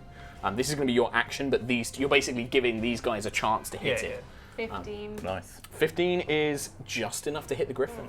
I'm guessing is it a claw 17. attack or a sting? You can choose. Can you make a constitution save? Yeah, I absolutely can. 17. Probably gonna make it, but Nope. 6. What'd you get? 17. That's also a hit. so 9, 10, 11, 12, 15. Wait, I get 5, right? 13.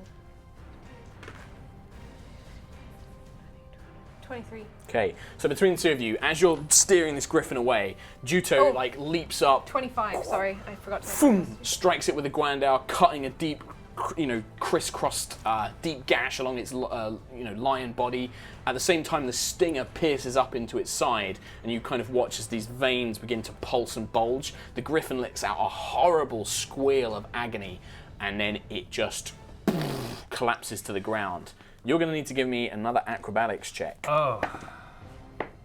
Okay, acrobatics, 14. Okay, you leap off the griffin as it's kind of tumbling through the air. It's only about a 10-foot drop, but as you kind of land, you just take 1 point of damage as you kind of like go and tuck into a roll, bash your kind of cheek against a rock or something like that. The rider does seem to land quite expertly and doesn't actually fall over, but he's going to land about here. Reynard's about here. At this point, you can see that the griffins either are not being led because their riders are too busy vomiting, or they've been disabled. The sky chariot in the background, you think that if you run full pelt, it won't be able to catch you. You'll actually be able to beat it within some time. Now that these faster griffins aren't chasing you, there's a chance you guys can make it out. So what would you like to do? Old man Alfred, Run, lad. Yes? how are you feeling? Can you do the 10-minute thingy? Right now? As in start it. No, I have to be still when I cast a spell. I must literally draw a circle upon the ground. How about, we tell the others, I dimension door you 500 feet further away, just so you have loads and loads of time. They catch up to us, and then by the time you've finished, we can all go. As you're talking, he's like doing maths in his head, which is actually the DM doing the maths in his head. It's 500 feet, so even if they... He's like, no, it wouldn't be enough time. It wouldn't be enough. I'd be perhaps a minute or so into the spell. So you're saying we don't have time now? No. We just have to keep running? Yes. All right. But if you can dimension door me 500 feet, it would allow me to rest. We could both go, and we could both have a sit down. We're going to go have a sit down together, catch us up. I'm going to puff us both. You guys launch yourselves 500 feet. And actually, as you get 500 feet ahead, you can see that in the distance there is a farmhouse. It looks like a couple of large farm fields, tilled fields, and a large house with a barn as well. And you can see with a few grain silos and things like that, it could at least be somewhere that you could potentially try and hide or at least defend yourselves. I can start scoping the area out whilst downing a greater healing potion. Greater healing oh, potion. Wait, is it? Yep. Yeah. Yeah, you do have greater. We bought some. Okay. While he's doing Yep. that. Yeah. So what are you guys doing? I want to 15 HP back. put Reynard on my back 15. and run. We're just going to book it towards where they Perfect. went. So because you two are faster as well, We're faster, that's why. you guys Thank you. speed it up. I would like both of you to make Constitution saving throws though, because you are basically running full pelt. Is it 15? Yes, 15 HP. It's like an 8. Oh wait, I'm going to use luck.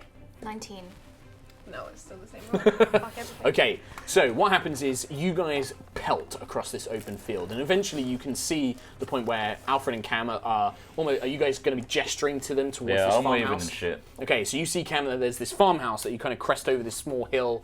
By the time you get there, you are thoroughly exhausted. Like, you are struggling to breathe even in this scorpion-like form, and you have to stop. If you carry on, you're going to exhaust yourself. Juto, you're feeling all right. You reckon you can probably go for a little bit longer. Reynard, because you've been carried, you feel okay as well. Is that at the farmhouse? Yes, you just reached it. Looking behind you, you can see that the griffins eventually do start flying back up into the air and making their way, but you kind of, as you crest over this hill, you have some time before they see you. Can I try and make it look like we haven't been here? Well, you have a spell that can do that. Do I? Pass without a trace. It Oh. eliminates your physical tracks. Okay. We just left him. The guy on the grid. He was going on the ground and you just Okay. booked it. You just ran. Cool. Because his griffin was dead. No, I just wanted to be sure he wasn't following us.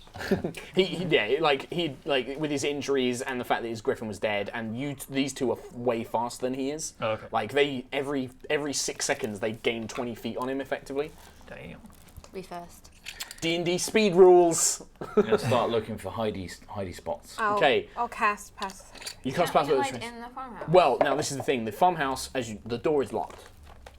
Is there like an outside? There's a barn. There's an open barn. Do you want to? You circle around. There is a cellar door that leads inside, but again, it is locked. Can we try and pick a lock? You can try and pick locks. Yeah, you can try and break it down. What do you guys want to do? I'm going to try and pick I'm a lock. going to say each of you can do one thing. So You're a scorpion still. I've changed back. Okay. you change back. Oh.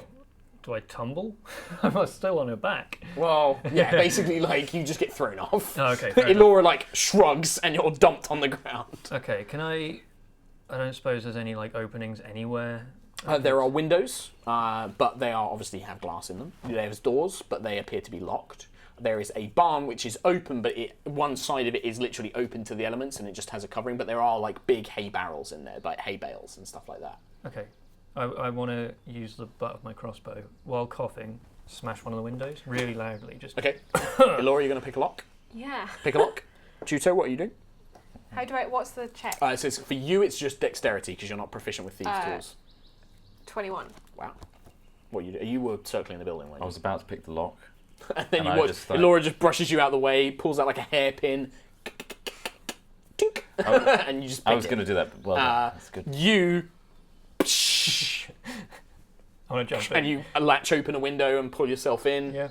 I'm gonna clear up some mess and just try and Yeah. hide all the tracks and like I the did broken cast glass. Yeah, so Elora. the broken glass. Yeah, like you kind of shuffle that away and things like that. Alfred just pulls himself in once you open the door. He's like, he's like coughing Yeah, I fit help him in basically. as well.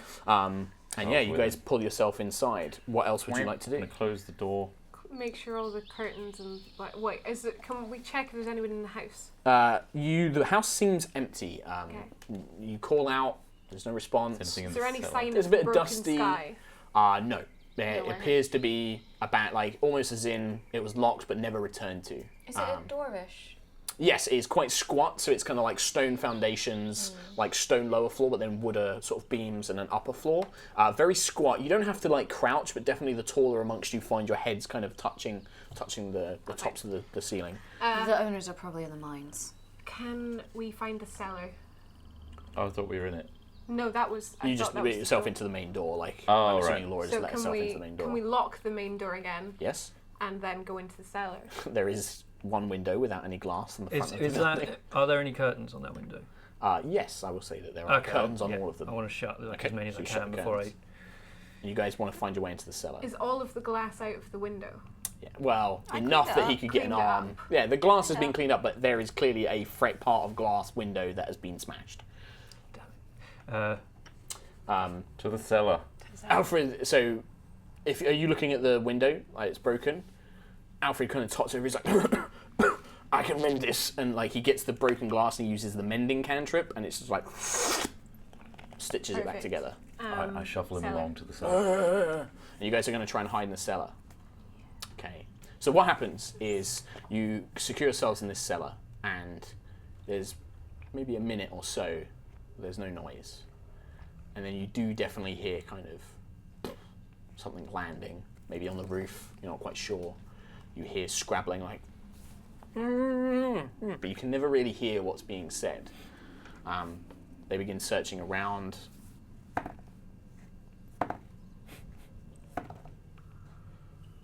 Nothing. What's in this room? You hear Oh. on some other door, maybe part of the building. Nothing. You hear wood splinter, and then you hear heavy footsteps kind of making their way through the house. Can I like see what's around the room? So at the moment, you are in a squat cellar. Yeah. It's very dark. Not pitch black, but dark. There is a small window which kind of leads out onto the outside, which is just letting a bare bit of light through. Mainly, it appears to be farming implements. There's a lot of sacks full of what is probably manure. It smells.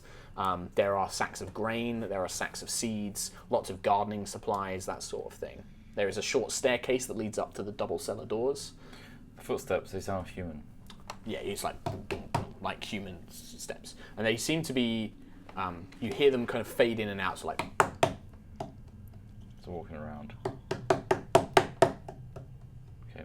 Could we try line the door with as much of the manure sacks as possible, so that when they get there, they're just like, I'm not even beginning Well, yeah, to we can push investigate stuff that room. up near to the front. Yeah. Okay. Give me stealth checks with a +10 bonus from Pass Without a Trace. I'll help with that.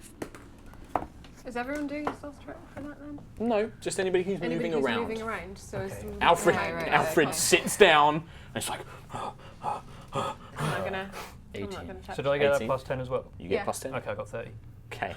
You guys quietly. Cam seems quite stealthy, but Reynard is like tippy-toe delicate, like, and you kind of help each other. Like, you pass a sack up. He places it near the door. You pass a sack up. I mean, it stinks, and it's like on your hands, but you kind of put it there, and then you tiptoe your way down. You do hear like the footsteps again, and you just get, oh, it stinks, and then a voice heads off.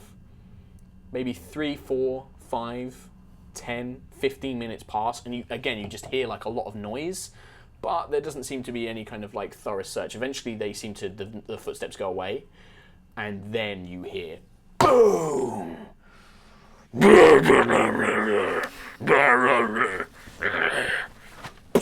It almost sounds like a part of a wall has just broken from upstairs. I mean, it is thunderously loud. Smash! Windows, glass breaking. You hear thunderous footsteps, not inside the building, but definitely around it, and just more like, and just voices. But eventually, it goes quiet. Okay. Can we just keep quiet completely? I just can for a keep long quiet doing time? this. Can I focus? Because giants are my favourite enemy. Can I see if there's, well, A, if it's a giant, and B, keep track of where it is? Because you're not magical, how does this work? Do you like put your ear to the ground and like listen, or do you like put a finger up in the air like giant? There's the walls. I'm sort of like, I imagine the support beams are going all the way to the top, so I'm listening to the vibrations. Okay, you know? So Reynard kind of takes a moment and you listen. First of all, definitely a giant. The size of the reverberations, 100% a giant, likely the fire giant you've heard of. It's patrolling around, you kind of sense it's in the immediate area. If you keep doing this, like just kind of keep checking every now and then or keep your concentration, eventually the giant leaves. After about an hour. Hour? Okay. I've been doing this for an hour then. You basically, I imagine that you kind of stop, you listen. There's more conversation, you kind of hear more kind of murmuring coming from outside, and then eventually just nothing. Can I be resting while this is going on? Just like take a because short I'm rest. exhausted. Well, I would say yes, but not a short. It doesn't count as a short rest because you're still nervous about like. That's fine. No, it's I just want it's to too not be tense to take- exhausted. Yes, yeah. You're not suffering from okay, exhaustion. okay. You just needed to rest, basically. But yeah, eventually, there is only silence. What would you like to do? This is nice, isn't it? Just us in a manure cellar. It's cozy. They've gone. They've gone, it's fine. So would you like me to check and see if they've gone? No. No, I've got a spell. Oh, yeah. I can see outside. I didn't want to do it because they may hear the spell casting. Will it you harm gonna- you? No. It's quite an easy spell compared to the teleportation. We need you to do the Yeah, we need you to be able to get removal us of out us here. from this bad place. Well, if you did want me to do that, it will take me about 10 minutes. I'll need to inscribe a circle upon the floor. Do you know the area well? Well, I can only take us to 2 places. The way that the teleportation circle spell works, this was somewhat of the prelude to the teleport I used to bring you and I here. It can only take me to either Champion's Hold in Tansval or my old Arcane Brotherhood chambers in First Light. Oh, You are First attuned Light to certain We don't want to. locations. If I am honest, we are unprepared and outmatched. They spoke of the fire giant, who I believe was searching for us just now, and there is another giant as well. as well as the rock. The town is full of broken sky, and the dwarves are stuck in the mines. There are griffins and rocks. I do not think we are prepared. We know that they can summon that. I was not expecting there to be any sort of danger. I thought I was just bringing him to a town that needed... I'm not prepared for this. How about we just all teleport back to Talasval and report in with Korak of the situation? If that And is then what you you can wish... teleport us back here. Can you make a circle here so we can come No, back here? it's...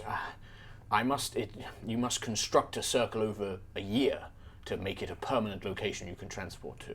Bloody hell. Yes, these you require to make a network of these. But you can potentially try your experimental I could bring us back here tomorrow, yes, once I've rested. How much damage will teleporting us back to Talasval do? Today has been exhausting. I will require... Lady Amaryllis, magical healing helps. It will help me recover faster, yes. Well, we could spend the night in this cellar if you need to rest. No, I believe I could get us. I would rather, seeing that creature that was pursuing us, I would much rather rest in Talis Val. Damned what it does to my body. Wow. They know it's us 100%.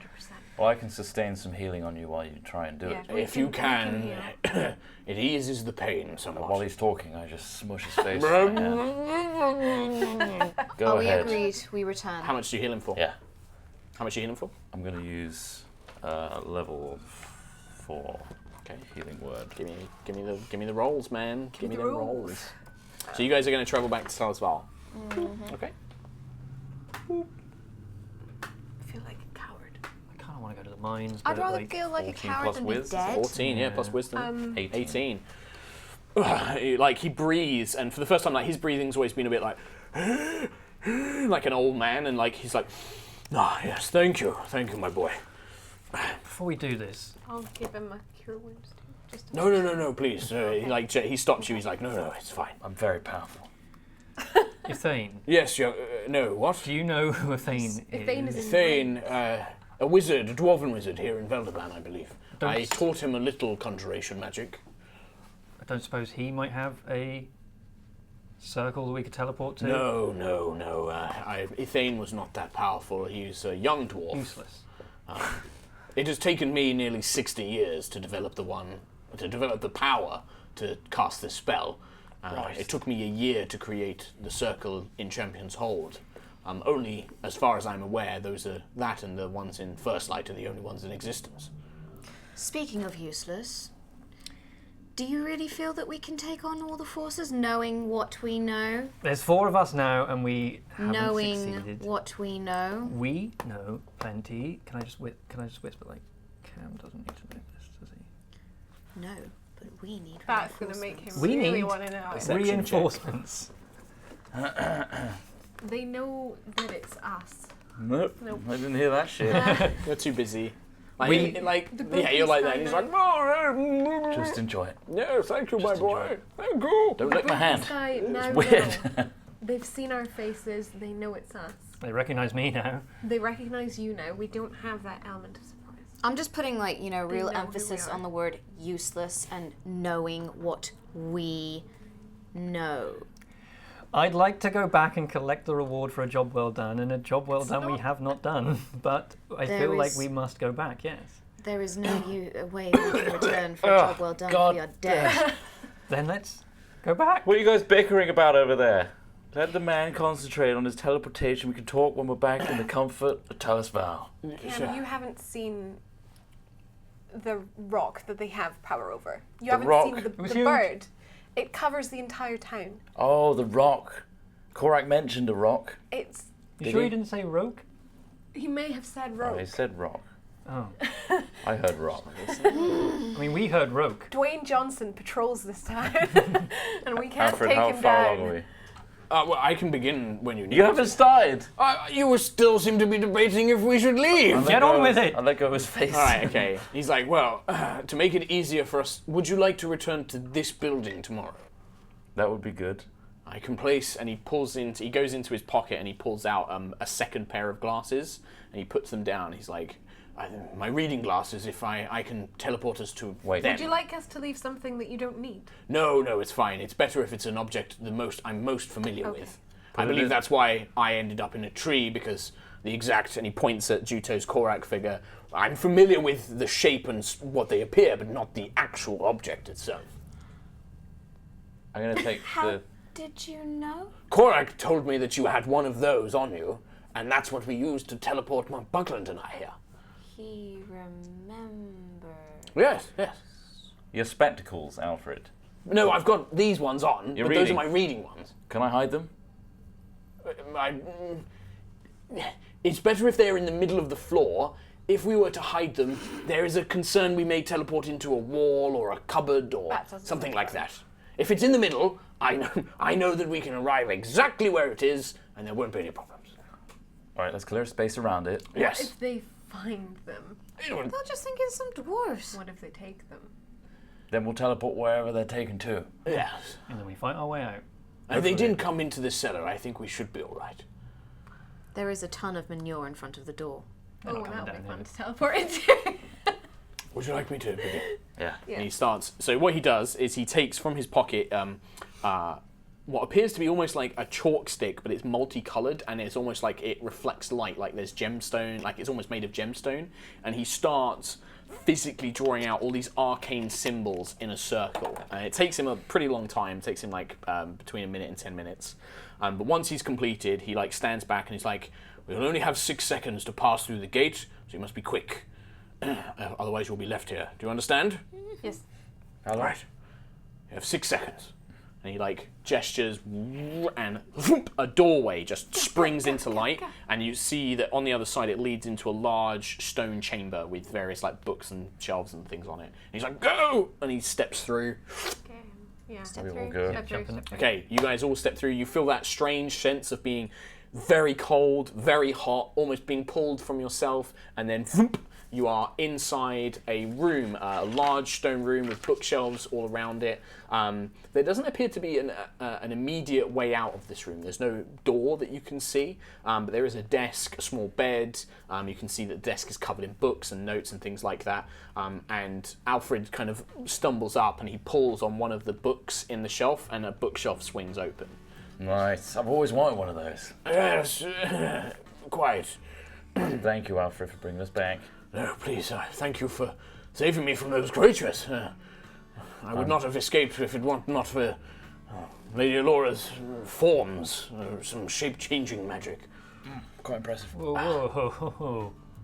Let's not talk about this again, because this is what happened last time. We should find Cora. Yes.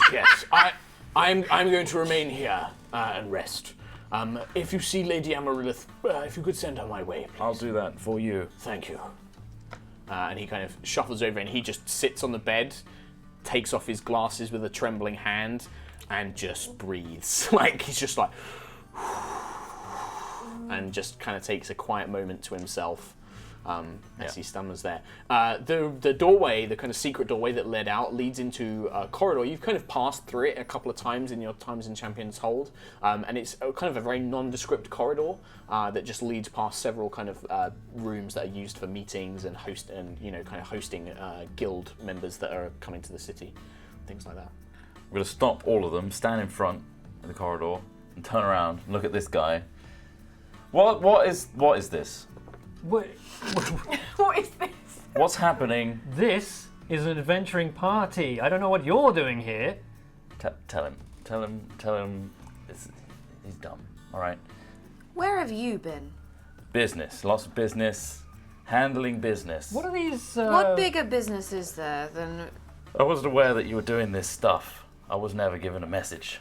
Can I see if I can see those like berry stains and wine stains all over his body? Can you? I had some stains on my... He's always stained. Yeah, there's like stains on his shirt. But I'm pretty sure I've been like thrown through trees and bushes as well, so I have You got like manure on you, marks both in everywhere. Yeah, you got like mud on you and stuff like We're that. all Blood. messed up. Yeah. We could there's not lots of send you a cuts. message because you were gone. Yeah, I was super busy, but it was a good thing I caught up, right? Saved your asses. Thank you so much, Cam. It's been great Thank having you. you back. It's been nice to hear that Yeah. again, actually. Yeah. So Just what's say that happening? without you. This is Reynard. Pompadour. Cam Fuckland. Whoa. That's right. Even definitely- even Juto takes a little bit of a... Need to try harder, sunshine. Lame. Just Dick lame, bag. lame. You're lame. You're a loser. I don't like him. I don't like him. Well, I don't like either of you.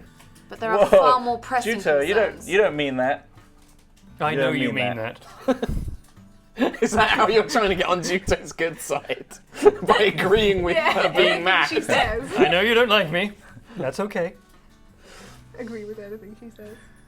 What is happening? What is What would you what like to has do? happened? I would also like to know. What have you done in the time I've been gone? Why are you all so worried? We- I mean, there's a giant that's fiery and There's more than one giant. There's 2 giants. One of them's a fire giant. We don't know what the other one is, really. Except Did it's we? a she. Is that it might be. oh, It's Broken Sky. It could is be it Felania. Felania? Yeah. And they have control over it. They can summon that broke rock. I don't Dwayne. feel like it's Big-ass important to bird. mention, but there was also a giant crocodile that I killed.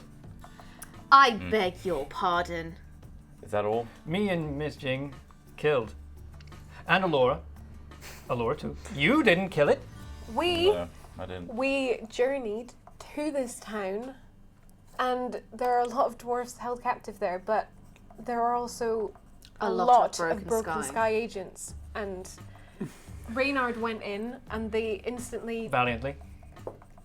Thank you. captured him. They wouldn't even let a I surrendered. stranger into the town. Valiantly. So if we walked in there, Death stare. and now they know it. Now they know it's us. They know that. They know our faces. I lost They a now guy know his face. twice. Death stare. I think we all need to go to Korak. I don't think Korak knew the full extent. I think he needs to be informed of the full extent.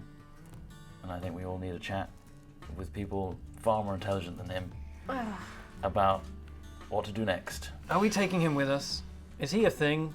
I'm walking off down the Everyone's corridor. just throwing I'm insults. Can we walking just- down the corridor. Okay, I'm walking- Juto walks off. I'm just walking. Elora's to like wherever trying I to think calm everyone Korak down. is. I'm Elora just sort of storms. following. You just I'm start sort of like following. shadowing Oh, Juto. Okay, I'm just gonna. You're left with Cam. He's weird, isn't he? Don't get used to it. It's fine. Where are you going, Juto? To where I think the Korak might be. Where do you think you might be? I remember where his office is, right? Yeah. There. Okay, so you head towards his offices. Mm-hmm. You pass by as like a secretary that works kind of outside. She kind of sees who you are, raises an eyebrow, but kind of knows that Korak just lets you kind of talk to him whenever you want, and so just doesn't say anything. As you go in, he is indeed. He's actually sleeping in his chair. He's kind of got like his dragonborn clawed feet with his boots off on his desk. He's like leaning back. He's snoring like really heavily. His like armor, like he's got half of his armor off. He's like just wearing a loose shirt and his I'm there trousers. before the others, right? You get in there, like Reynard is like following you behind, like a puppy. I'm gonna kick the door shut. Just. It slams right in Reynard's face. Slowly just open. No, I'm not taking meetings today. Oh. Miss Jing, you really shouldn't come in unannounced like that. I'm here too. Is On the that, other side of the door. is that Mr. Farrahorn? Can I come in? What are you? Yeah, yes, please. no, He no. like puts his feet off the desk. He's like, what? Where are the others? Are you all right? What's going on? Can I? He like snorts. A little bit of fire comes out of his like nostrils. Like he like clears them. So we're approaching the door as well, and now we Okay. see Reynard outside of it. Yeah. I'm gonna just move him out of the way and just go in, but close the door behind me, and say to Cam and just say behave. Yeah. So you Like, two are left and outside. just Leave the close two the door. outside. Mr. Lauren, what? Is everything all right? Is Veldman? Have you? Champion, the situation is grave. We What's have happened? returned. Unfortunately, we had failed the mission because we had to retreat. Well, Unfortunately, Master Blue Vice Alfred, yes. was able to teleport us away. Otherwise, we may have died. Well, no. Where's Reynard and Cam? Are they with you? Are they safe? Yeah, hey, yeah. I'm gonna just outside, like put my hand on the door handle, just like look at Cam, like this was a mission for the three of us up. You best stay out here. So I'm gonna go in, No, away, you go right close ahead. the door, Yeah. leave him outside. It's like, Cam, come in as well. Fool. I'm gonna I'm walk gonna- in. Put my foot in front of the door. There's a foot there. Do you want to give me a strength check? Yeah, Very nice. sure. Oh Wow. yeah. Okay, yeah, you can't get in that door. Give me a strength. 21. I'm just not gonna try. Like, I'll be like, fuck it. I'm staying outside. Correct just looks over. He's like, Mr. Farrahorn. Mr. Buckland is also part of this mission. Please Is allow he? him." Yes. Does he have to be? Yes. I sent him there personally. Fine. And you see the Korak kind of rises to his full stature. He's like 6'5", broad-shouldered form. Just places his hands on the desk, his clawed hands kind of wrapping around. He's like, please allow him in. Yes, of course. So dreamy. Cool. Open the door. Let him in. You have a problem. A Reynard very opens big the one. door for you. Thank you, Squire. I come in and bow formally at Korak. Sorry for interrupting. Thank you, Cam. Please, Juto has said that you had to flee. What happened? Please, tell me. The town has been infiltrated by the Broken Sky. As we suspected. All of the dwarves are enslaved in the mines. Damn. We could not locate Ethane, although his wife Ella is working at the local tavern. The town is currently in the control of a fire giant. A giant? Yes. Another damn. More than one giant. by the sounds Apparently, of it. there is another giant, a female. We do not know of what kind she is. There are griffins. There are numerous Broken Sky agents. And And they have there's- the power to summon So- Dwayne Johnson. No! Freeze frame credits. Maui just like bursts out like, "You're welcome." No, he kind of looks over and he's just like, "We suspected that a rock might be a natural beast, that it could be driven away if it's being summoned." They have control over it. Wait, is it just like a big boulder? I'm not picturing this very well. It's a bird bigger giant than the bird. whole town. Does it have like a rock body? Do you remember the green dragon we fought? The little, well, it was big, but little. It is For a dragon. bigger than that. It's Do you just remember very, very, very birds? large. Birds. I know of birds, yeah. Interesting. Yeah. Didn't expect that. It's big. Big. Really Its, big. its shadow puts the whole town in darkness. Well, that's dependent on how far you are from the light source. And then I trail off. Yes. But they have the power to summon that creature, and they can do it at any time. This is grave news. But we can't allow Veldeban to suffer. If they're enslaved, then we must launch an offensive. What do you recommend? Do we need to send more men? How can the city aid those in need? What can you bring Men us? and I can muster the Talisval forces if I also required. know, things aren't going so well with your hold on the council. Well, this is the other concern. The more military forces I withdraw from the city and the surrounding area, the more vulnerable the capital will become. Have Are you there fought giants any- before? I have faced one giant in my time. It was a hill giant, well, a pair of them actually. Husband and wife. Gluttonous, fat, large, very strong. They could hurl rocks the size of myself with great accuracy and power. Very dangerous creatures, stupid and slow. I managed to maneuver them away from each other and take them down individually, along with some companions. A fire giant, I believe you said. I know that they are masters of crafting. Legends speak of weapons forged for the giants were made by the fire giant kin. he did have a very large sword. Yes. And 2 griffins. But as far as I'm aware, they are not magical in any nature. They do not have any spells. Some of the other types of giants, Storm and Cloud, can create spells and control weather, that sort of thing. We But have fire seen. giants... We did see the castle. Yes, Clouds. you did, yeah. That's Felanius. Yes, and that might be who the other giant is. And we've already encountered. You think it some may be spells. this It- Felania herself? We are unsure. Maybe. We know there The is leader. a female giant as well, but we were unable to clarify of what type. If this was this Felania, this leader of the Broken Sky, I would gladly lead an offensive myself with military forces. I don't If we think can they would eliminate her, we could shut them down. But I would need proof We that it cannot is Felania. confirm.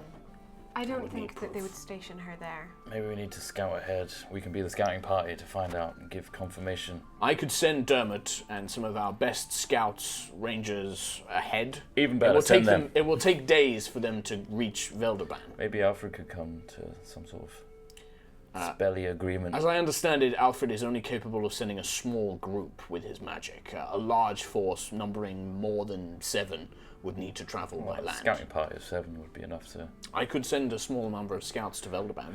Just to confirm that it is indeed... We have already sent Felania. a small amount of scouts to And they did Veldeban, not. but They did not didn't return.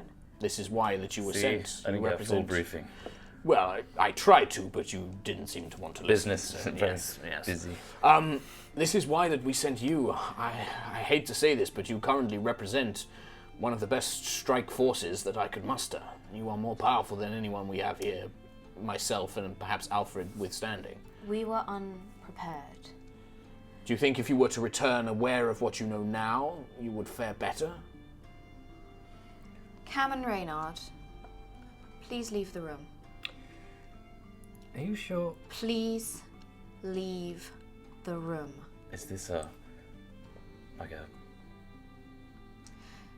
You two have not had the opportunity to bond. I suggest you do so now. I don't want to bond. I don't like really bonding. don't Bonding's like this weird. guy. Perhaps you would give me the courtesy of a private audience with Miss Allura and Miss Jing. Oh no, I'll do it for Miss Jing. Yes. Such a sucker. See you If later. you wouldn't mind. I'm outie. I will, no doubt we will speak soon. We need to talk costumes too. Alright, walk away. Yes, I haven't forgotten. It'll help the scouting. His clawed hand just scratches his temple a little bit. Gestures to the door. I told you he'd remember the costume thing. I'm gonna close the door. And then you're gonna... Okay, you close the door behind? Yeah. Okay. And then you're gonna listen at the door, of course you will. What are you doing, Reynard? I'm just sort of You're like waiting. sulking a little bit. That's to the Like, side, I don't okay. like being, yeah. What is it, Miss Jing? It's not like you to send Cam away like that. This is a rather sensitive matter concerning Reynard. He is not who he claims to be. One of the reasons we were underprepared is because he is not skilled in combat. The legends you heard of him are false. Well, myself, I've only heard what the council have told me, so my understanding is that he is well respected within the city. There are stories of him hunting beasts and monsters. All stories he made up and spread himself. Ah, one of those, I see. Is it possible that while this is going on, I go off to try and find the daughter of the carpenter, You the can one try. whose daughter we saved? Yeah, you absolutely can. Oh my god. Wow. So you wanna just go want to find head him. off into the city, Is it basically. possible I can bring him back to Korok? You can, well, have you to can go and find find him. Cool. Talisval is a very big city, but you know that she mentioned that he was a very Carpenter. affluent merchant. And a carpenter, particularly, you could probably inquire with the Carpenters Guild. Okay. Cam, you're listening. Give me a perception check. Well, that wasn't. 5. 9. No. You're kind of getting like you're like straining to hear. Korek turns to you. Well, how did he survive these encounters? Some luck. Some luck, some protection from us. But at least in the first moments of combat, he was useless. He ran. He soiled himself. Ah, Yeah, Threw up. That's right. that is. That is unfortunate. The council has paid for his services, and I believe that they were hoping that he could be called upon as an alternative to yourselves, shall we call it. They are not keen on relying on you because of your connection with me, but... I do think that he could learn. I think that he's getting better. After our Do you think- initial confrontation, he did seem far more capable in the next fight. However, he is perhaps one of the reasons, well, he drew attention to himself initially, I see. and he put us rather on the back foot. I was going to say, his uncle I am familiar with. His uncle was a genuine monster slayer during the troubled times following the Lightfall. His uncle I heard many stories of. He slayed a chimera, fought various beasts, defended towns. Quite the hero. I'm surprised. He wants to be like that. He wishes to honour his uncle's name. Well, perhaps then this is a matter of... Let's say Mr. Reynard has started off on a bad foot, but perhaps he could make it up to the city for his deception by helping you in helping Veldeban. I would at least would like to offer him the chance to correct the His wrongs. mistake. However, this is why we returned. We were underprepared. He drew attention to us, and he is now known to the Broken Sky. If we return, which we would like to, because They know us anyway. they know us, we need more- help. Well, whatever you require, I will do my best to provide. Do you have any alliances with larger creatures? None that I can think of that we could call upon. Nothing. What about Lady Amaryllis? Lady Amaryllis, she, as you know, she has taken a sacred oath to Bahamut the Platinum Dragon. She will not fight. True. And on discussion with her, she prefers not to be engaged in direct conflicts. While she is a powerful priestess, she feels that she can do more good here, healing, preaching. She has already done quite wonders for the sick in the city. I have no doubt that she feels a great debt to you and would accompany you if you ask her to, but and he kind of gets almost a bit prideful. He's like, despite my exile from Brasaris, I am still a noble dragonborn, and the dragons are revered as our great ancestors. I would be not disappointed, but troubled if she were put in a situation that she does not wish to be placed in. I hope you can understand. That is fair. I ask one thing for the moment. Yes? What I have told you about Reynard, Yes. I tell you in confidence. Of course. Please. I am not some council gossip. I am more than willing to allow a man a chance to redeem himself. But if he were to do this again, perhaps then I would need to speak to the council. One more thing. Mm-hmm. Please don't let Cam know. Well, I can understand that from a certain extent, and perhaps that might be quite good for this Reynard. A bit of macho bravado and competition can sometimes bring out good qualities in folks. Is this a human thing? Yes, very much so. Give me another perception check. This carpenter, by the way, is this like miles away? Am I never going to get him back in time? No, the city's very large. You would know to head to the Carpentry Guild. We'll cover that in a second. Okay. It's a 9 still. 9. You basically hear like, Reynard, bravado, Cam Buckland, redeem himself. That's pretty much kind of what you get, really. Is it full silent? The secretary is like staring at you the whole time as you're like crouched by the door listening, and she's just occasionally like, I'm like, shh, I'm trying to listen. she just like she like picks up a Letner opener and like does this at you. I take out Nimbus. Like, you have like a silent battle of wits with her. I just ignore it. Just go back to listening. Reynard, you make your way through the city, and you basically know that in Champion's Hold there is an office for each major guild of the city. Mm-hmm. And you find this the Carpenters Guild, and there is a receptionist there, and after you inquire, you know that he's a pretty affluent a member of the guild, and he has a manor house within the city. You can easily go and visit. My intentions are to bring Dahlia. Is it Dahlia Glimmerstein, I think her name was? Yeah, Dahlia Glimmerstein. Mm-hmm. I'm not the only one who makes notes. I want to bring Dahlia back into, around the area. What do you think is happening?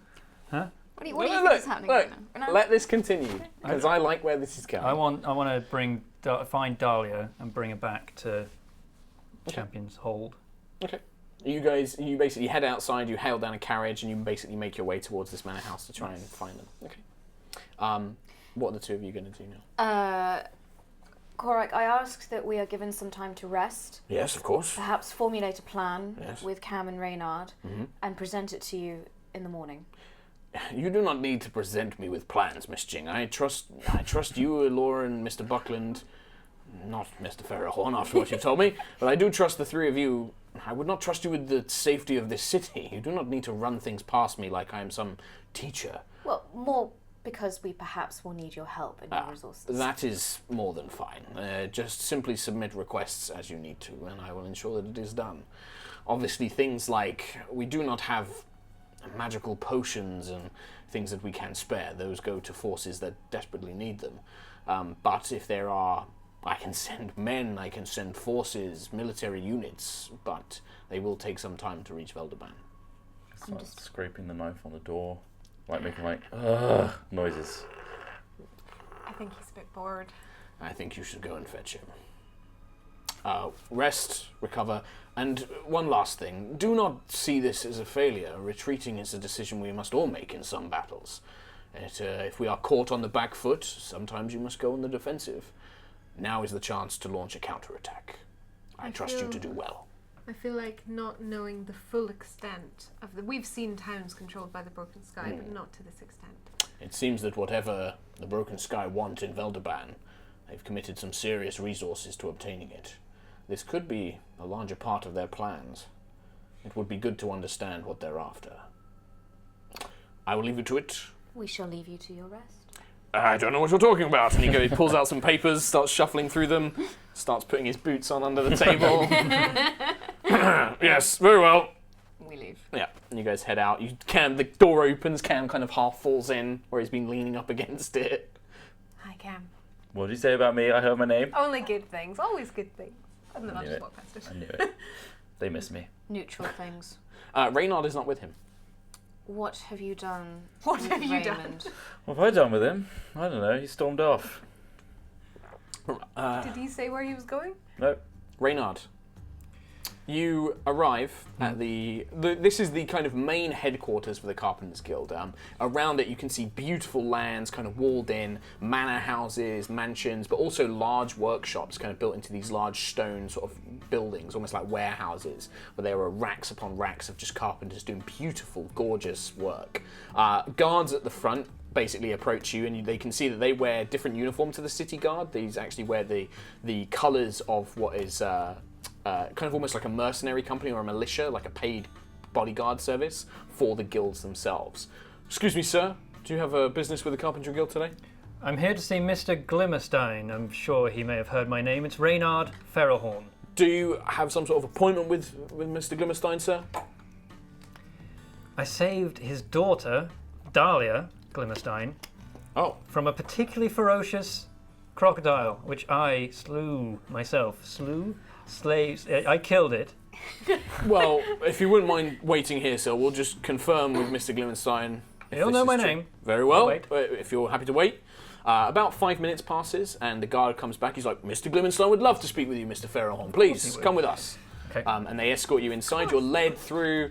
You see like these kind of big open workshops just producing this work, and you're led up a set of stone stairs into an office which actually looks out onto one of these kind of like large warehouses, kind of like these large kind of like almost like artist kind of free open space. Like practice your craft. And it's a beautiful plush office, kind of leather chairs, brandy glasses, like cabinets, like beautiful wooden furniture all around. And in Stein is a thin-looking man. Thin black moustache, wearing a beautiful kind of noble's raiment, and he's just like, Mr. Ferrelhorn, and he stands up, he comes over, he grabs your hand, shakes it vigorously. Mr. Ferrelhorn, I am in your debt. You saved my darling Dahlia's life. She told me all about it, how you and the two women with you, you saved them. How can I repay you? Well, I'm going to immediately just walk in and just sit on the chair that he just got up from. He's just like, yes, please. Would you like a drink? Of course, I Yes, would like a drink. He pours a snifter of brandy, passes it your way. Now, I assume you've heard the tale, of course, of the day I saved Dahlia. It's all Dahlia will speak of. It's all she's been painting it. She's been telling all of her friends. That is painting it. Yes, she's a very talented artist. Very talented. That is interesting. See, I wish to call upon her aid for a short while. Dahlia's aid? Of course. She'd be delighted. She'd be delighted to see you once She more. can journey with me back into Champion's Hold. Is it a place she's been before? But, well, only for... I took her to a few council meetings once. She waited outside. But found it thoroughly boring, of course, as all children do. I'm sure she will enjoy the journey with me. I just wish for her to meet someone in particular and get her to pick up as many of those drawings as she can find. Of course. Who in particular? I know the council quite well. A member of the council? Somewhat, yes. Oh. Korok, maybe? Korak? Yeah. He's like, yes, don't- yes, of course. Don't tell her it's him. No, yes, what a great surprise. Keep it a surprise. Of course. We've been good friends. Yes. She's a good artist. Paintings, Yes. drawings. Yes. Does she have any figurines? No, more of a classic oils on canvas. No, that's fine. The drawings will do. Very well, yes. Wait a moment, I'll go fetch her. She's around here somewhere. And Brilliant, he thank potters you. off.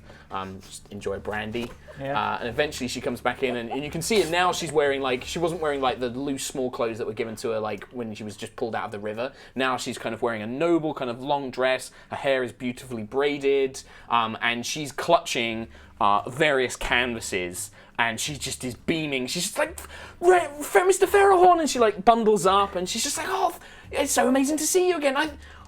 What colour are her clothes? Green? Oh, okay. I was hoping they were yellow and black as well, but no, it's cool. Okay, I want to just immediately... Dahlia, don't come too close now. I have a special trip for you. I know your journey through the lake was quite harrowing. Yes. Oh, yes. I wish to... I told all my friends about it, or how you rescued me. Your friends? Yes, of course. Any of them nearby? Maybe. Oh, this is brilliant. Do you suppose you would like a little trip, you and as many friends, anyone that knows my name, of course, up to Champion's Hold, potentially to meet a special someone? Yes, of course, yeah. And her father's just like, yes, my dear, yes, very good, yes. Then let us go. I'll get my carriage. Fantastic. Let's. And you head outside. And in about 15 minutes, you gather up a bunch of her friends, a couple of the boys that were like holding your items for you and things like that, and they're totally like, "Oh, Mr. Ferrohorn, where?" And they're like, I'll let them play with my crossbow. Oh, they love it. They're going absolutely nuts. No bolts. I'm giving them no bolts. No, of course. They're just like pointing it around and like pew pew and like doing things like that. Ah, see that? There's a spot of blood on the corner there. You know where they? That's the crocodile's blood. Not quite. Oh, and they're all like, oh, and they're like getting excited. You make your way up to Champion's Hold. You lead them inside. A few people kind of cast worrying glances around, but Glimmerstein, like, he actually steps forward and he's just like, no, it's all right. He's with me. We'll have to see someone special. And he like gives you a bit of a nudge. Yeah. And you lead them up to Korak's offices. Yeah, I just want them to start like. So you actually get them to start doing that. Like, the boys go for it full force. The girl, like, Dahlia's a bit quieter, but the boys are like, raid up! I want to hand out as many little slips of paper as I can to all for your adventuring guild. Well, no. It's empty parchments. Just okay. Just in preparation. Oh, okay. I see. Okay. So you take them up to what, the offices? Yeah, I want to stand outside wherever Korak and ideally Cam is. Okay. And I want them to stand outside and start like chanting my name, and I begin signing any slips of paper that they. You guys had retreated to your suite to rest, get food, things like that. Yep. It's maybe about 20 minutes since you're meeting with Korak, and you just start hearing, rain on, rain on, rain on, like childish voices just chanting it, echoing down the corridor. What's that noise? Oh, he didn't. What's that racket? You can't find them initially, you're just kind of wandering Champion's Hold. You're not sure where they might be. Just going around. Do you think that might be? How long would you just go around before you head to Korak? Just a short little wander before I then start heading down to where I last saw these guys. Mm-hmm. So yeah, the offices basically. Yeah. Okay. Would Korak... I want to peek outside and try and follow the noise. So you peek outside, you can hear it echoing down through corridors, but you can see a lot of like staff like looking quite confused and like poking their heads round. When they see you, they're like, do you know what's going on? Who is it? I don't know, like some man arrived with a couple of like guild members and some children, and they all just started chanting. Is he wearing yellow and black? Yeah, he's quite like, he looked quite handsome and like, just seemed to have a big crowd around him really. It was quite exciting, but it's not, I don't know who he is. Sounds like a safety hazard. Should probably, he didn't look dangerous. I mean, we'll have guards. Like, apparently, he's with one of the one of the top carpenters from the guild. He's been kind of saying he's with him. Oh. He's with. Oh. What? So, what does that mean? What does this? Reynard, you guys know. Reynard, you give it a couple of laps, and you emerge. Yeah. You arrive outside Korak's offices. The secretary is like, "Excuse me, Mr. Ferrohorn. What's going on?" I am here to see my group of adventurers. Have you seen where they may have gone? They retired to their suites after their conversation with the champion. Do you require them, or...? That's fine. Is Korak available? He's in his office. He was working. Give me a moment. And she kind of steps up, goes over to the door, gives you a side Don't eye. say that I'm here. And like the kids are like, rain on! Rain! Like they're getting really loud now. Yeah. She like opens the door, pokes her head in, steps inside for a moment, shuts it. There's about a few minutes, and then she steps outside. Are you guys going to try and go anywhere, or...? I want to try and find out where the noise is coming from. So you can easily track it there. Yeah. Like, eventually, if you guys go in search, you find like a trail, and you find yourselves going up towards Korak's offices. I'm following behind them, but confused. Trying to ask them what's going on. But they seem so involved in this shit that they're not replying to me. The secretary comes out. It's like, well, Korak, the champion, will see you. The others will possibly need to wait outside. Unless you have reason to bring these children in. Glimmerstein steps forward. He's like, yes, no, he needs to.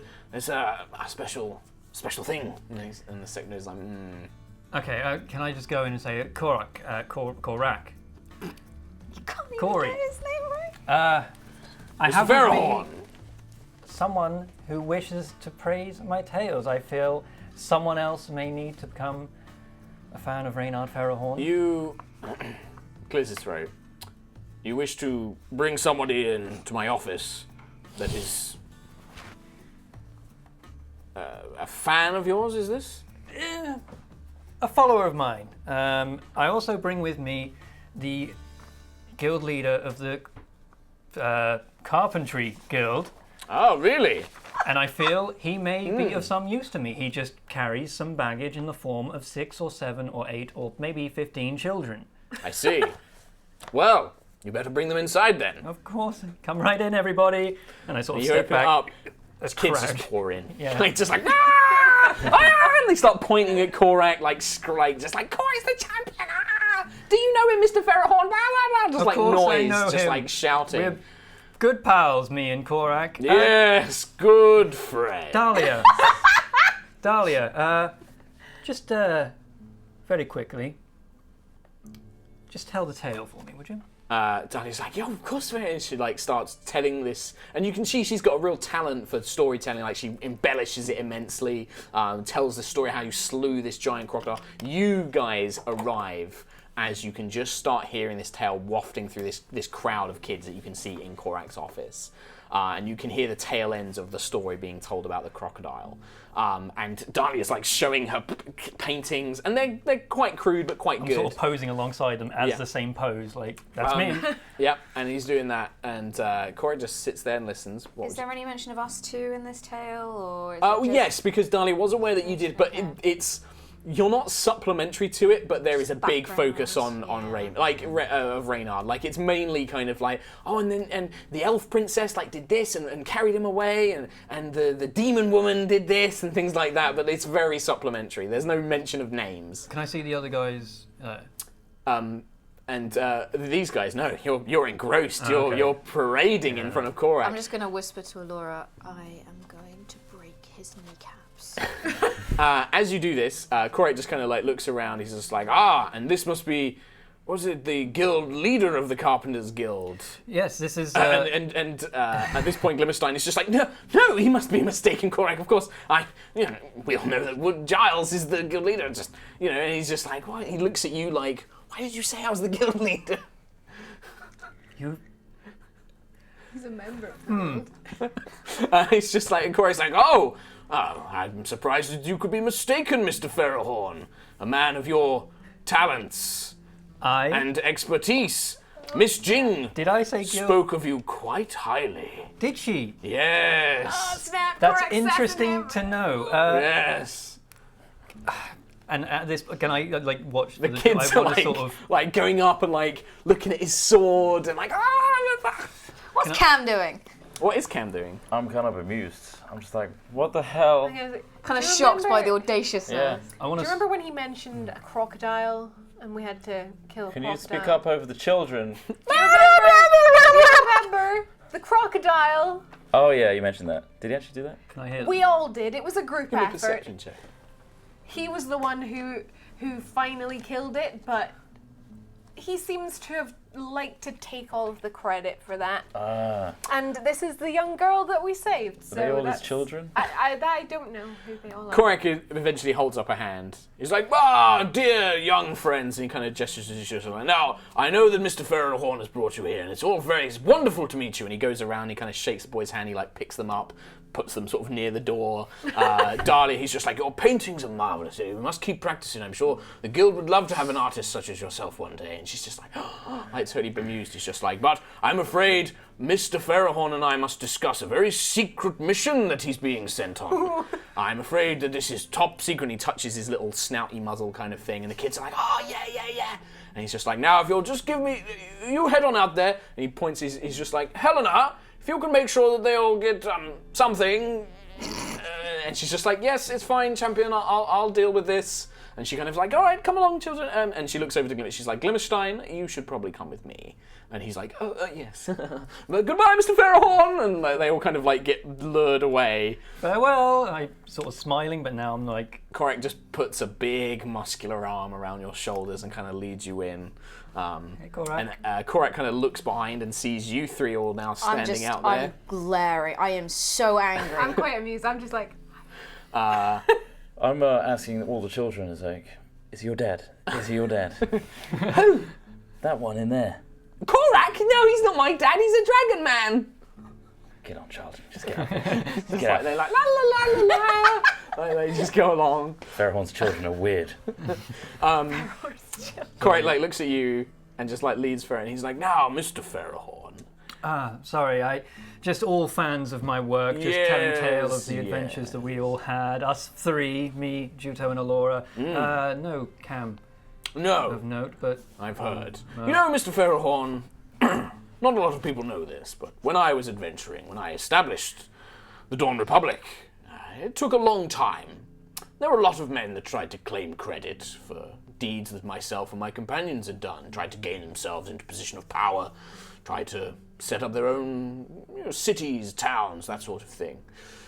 I remember them quite well because I remembered the anguished look of horror and pain on their faces as my blade cut into their flesh. You see, when you have to create something like a city and a culture, you can't make an omelette without breaking a few eggs. No fear, I am no egg. No, I'm sure. I've heard that you are far sturdier. Definitely wouldn't break under pressure. No, sirree. No. Not I. I would like to imagine that despite your having to retreat, a terrible, terrible fact, you had to flee from Velderban, you wouldn't want to leave something like that unfinished. No, of course I would not. No, a heroic man of great deeds like yourself. You know as well as I do, Korak, that I am a man of action. Yes. These children tell tales of such actions. Yes, children like to tell tales, don't they? They love to witness and retell what they saw, yes. Yes, definitely. I would wager that you, in a situation much similar to ours, would have had to flee as well. No, to retreat is no bad thing, Mr. Farrahorn. Of course not. To retreat and claim a victory. To claim a victory where one has not been earned. I claim no victories here. We have a job unfinished, a job I would like to complete. I am very pleased to hear that. And you feel this kind of tight grip around your kind of broad shoulders as this muscle kind of begins to flex. Miss Jing would be very disappointed if you were not to assist them. I'm sure that she would like to see you once again. Yes, we did get along very well on the road. Yes. Do you know, I think that this world needs more heroes, Mr. Farrahorn. It needs people like you. People that can inspire and encourage others. But it doesn't need more liars. And it doesn't need more charlatans. I'm glad that those children look up to you. I hope that when they grow up, they will seek to do great deeds as well. Mm-hmm. But I'd hate for them to find out that their dreams had been false. And he just smiles, and you can see this rows of teeth. I'm glad we're on the same page there, Korak. You know, I would say that we are not too different, you and I. Oh my god. Oh my god, you... No, I would agree. And perhaps more than you don't realize. And then he turns around. Miss Jing, Lady Alora, Mr. Buckland. And as you turn around, you can now see the three of them outside the office. I'm like, crossed my arms. I have got a look of absolute fury on my face, and I am tapping my foot. My friends, you did see the children on the... Are the children still sort of they've around? They've been let up. Like, they're being given, like, Korak balloons and, like, goodie bags or something. I don't know, like that. I want one! No, you don't get one. Can they each get an action figure? No, you have to pay for those. You did see the children on the way out, did I see Dahlia go past? Yes. So I just She kind of, like, smiles and waves at you as she's being led I'll put another away. little flower in her hair like I did last time. She, like, takes it. Yes, those were my adoring fans. fans. Fans, Cam Buckland. I have some work to accomplish. Mr. Ferrahorn, do you have anywhere to stay in the city? I might do. I mean, You do have a family here, but you don't really like spending time with them. no. I'm sure that we can find some accommodations right next to the suite where these three are remaining. That sounds fine. They'll need to be. He moves Close round by. back behind his desk. If you don't mind, no further distractions today. Quite alright. Just letting you know about the fans. I am well aware. Cam, you saw the fans, right? Yeah. Yeah, I saw the fans. Yeah. They were my fans. Mm-hmm. My autographs. They wanted to know my name. We won't disturb you any further. I'm sorry. I'm just still tapping my foot. Thank you, Lady Alora. I'll just close the door. It's a real shame that Correct. you appeal to such young children. Sorry? What? Cam? Huh? I'm gonna go eat some grapes. Okay. Sweet. Korak, sorry again for him. Bye. Thank you. You guys, we're going to end things there. You're going to take a long rest. And we will pick this up next week. Got a Wow. week to get real good and angry. yeah. I think like I want to save Juto's thing for the future, where you can really. I don't think she really is coherent enough to actually say anything. Thank you very much for joining us all this week. We are going to read some donations, and I think you two have got to shoot off, I'm gonna haven't have you? to skedaddle, I'm afraid. So Trot and Katie are going to head off, but the three of us are going to read out your lovely donations that you've sent through. Thank you very much. Absolutely. Thank I'm you so much for sorry watching, guys. I hope you guys have enjoyed for this. running away. High Rollers every Sunday, 5 p.m. UK time. BST. BST currently. BST. BST. British. Summertime. Summertime. So sunny. So sunny. It is. It is actually. It was sunny today. It was sunny nice. today. It was very There you nice. go. Missed it. So you A guys weather can watch this report from us. High from rollers. us. You can also follow us on Twitter at HighRollersDND if you are a new person watching. And yeah, we will continue these incredible adventures next week. You can catch up on all On the previous episodes on I know. youtube.com/yogslive. Just There's look a at the High playlist. Rollers playlist. It's all on there. There's loads of it. Binge watch it. It'd be Binge great. watch. Sam, our good friend. Thank you for Thanks a sitting lot, Sam. through Thank you, running the Sam. stream. Did you say we And have do a this. long rest so I get all my hit You points? are having a long rest. Nightjar donated with just a heart message. Thank you very much, Nightjar. Every week. Rice-Irak donated. Right, top. Hello, gang. Welcome back, Trot. Loving Reynard, and not that I want to be rid of the glorious Tom Hazel. I can't to see what other guests are in store. I also feel that Mark should give a shout out to Ninja Girl for her outstanding work. I absolutely should. She's been Ninja commissioning a Girl's costume for my Oh, LARP yeah, I've costume, seen actually. that. It's cool. It looks super awesome. Thank you, Ninja Girl. Scott with 2 T's donated. Got the PHP for my birthday. Hopefully going to play soon. Have some birthday money. Nice. Glad to see Oh, that happy Crispy birthday. Boy is back with us. Crispy Boy! Crispy. Easy J.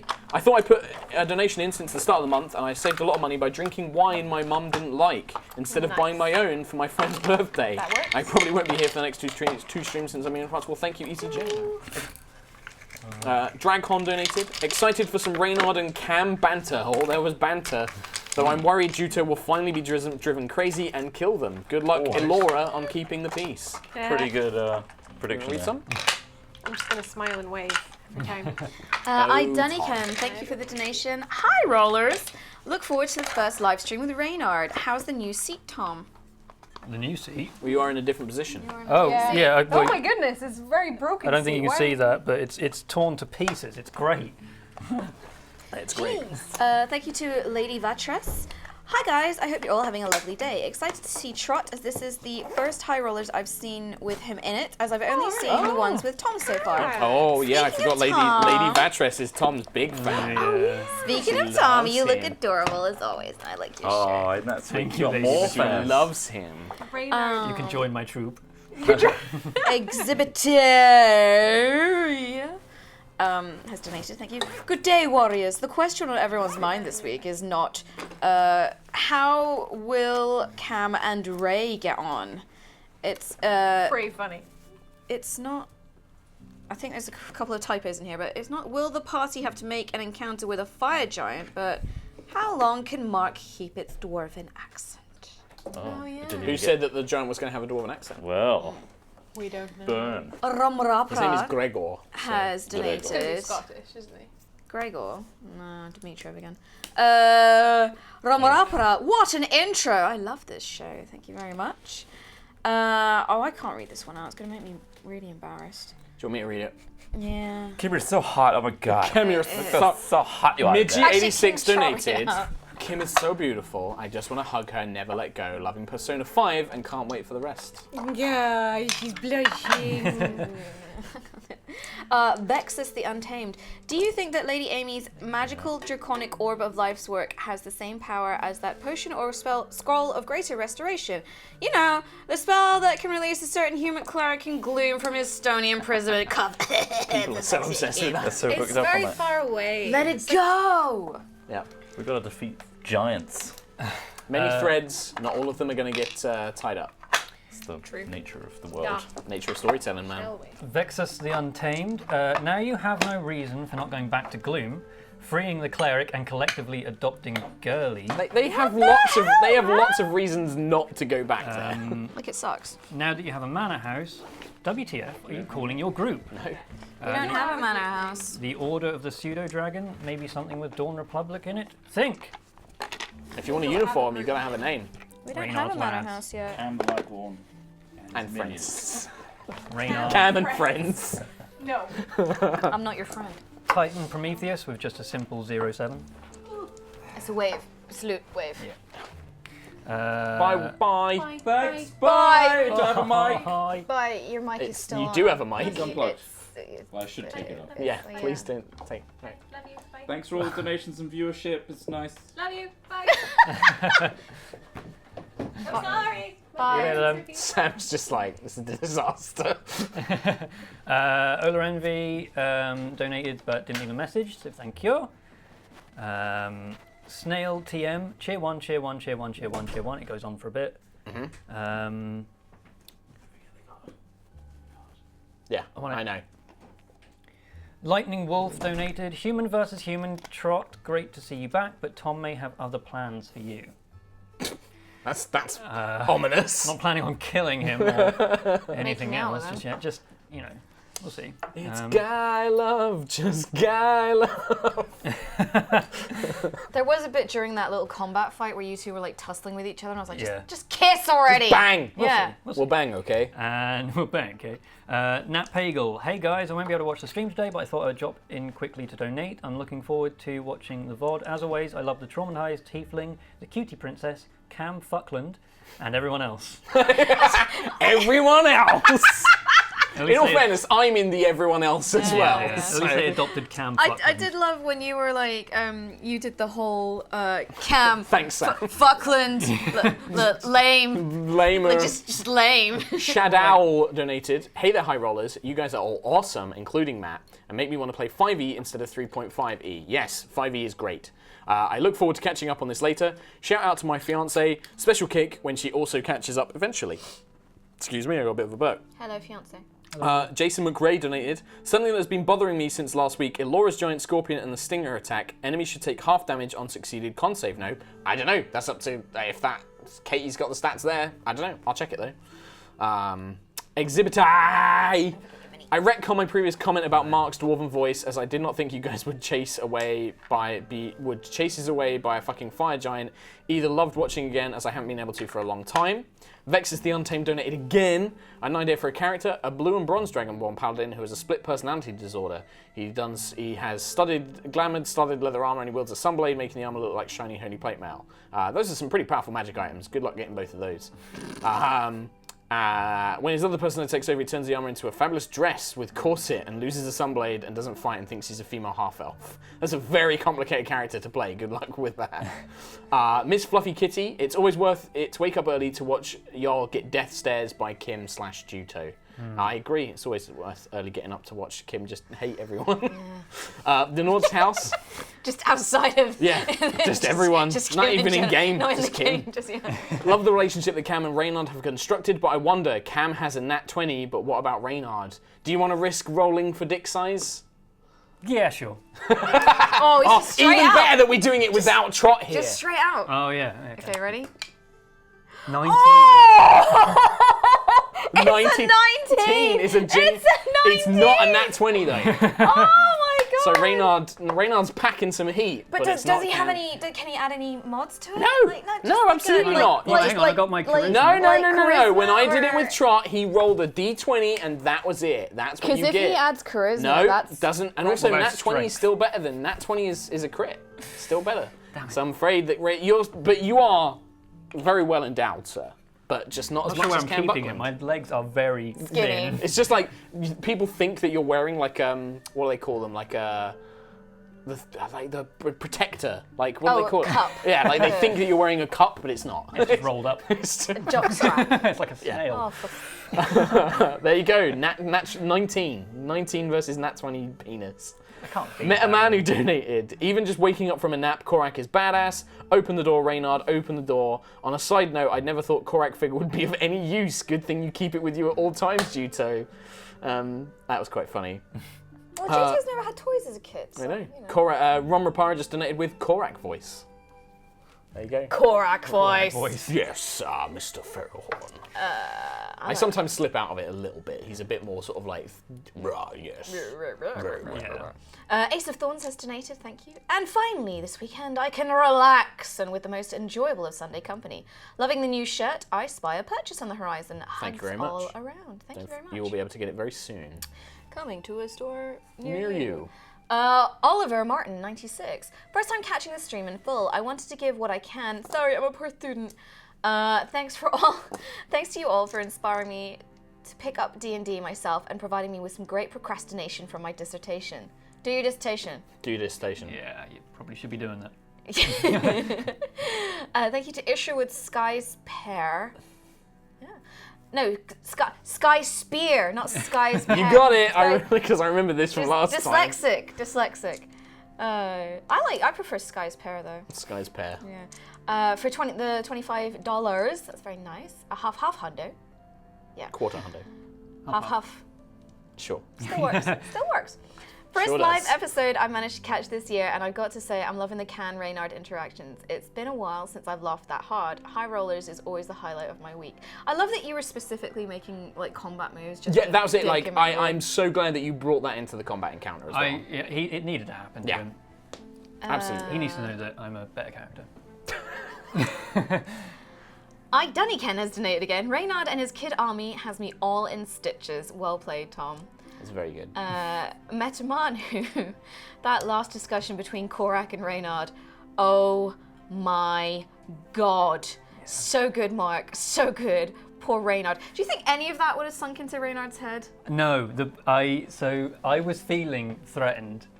Tom was feeling threatened, but Reynard, he was just like taking it all in, like, yeah, I agree with you, you know, we got the same ideas, we're the same person, I'm as good as you. Even after Juto like smack talked him the previous week? I mean, I guess he's a bit dense. he was being completely, his ego was inflated by You were army doing of some children. cool stuff as well, like in that flight. Yeah. You did some pretty cool stuff. I did mount a griffin. Yeah, you did some amazing moves, man. Like it was Reynard actually. Like I like to think Did that like stuff. when Reynard isn't thinking or when he's trying to run away, he actually does these quite yeah. impressive feats.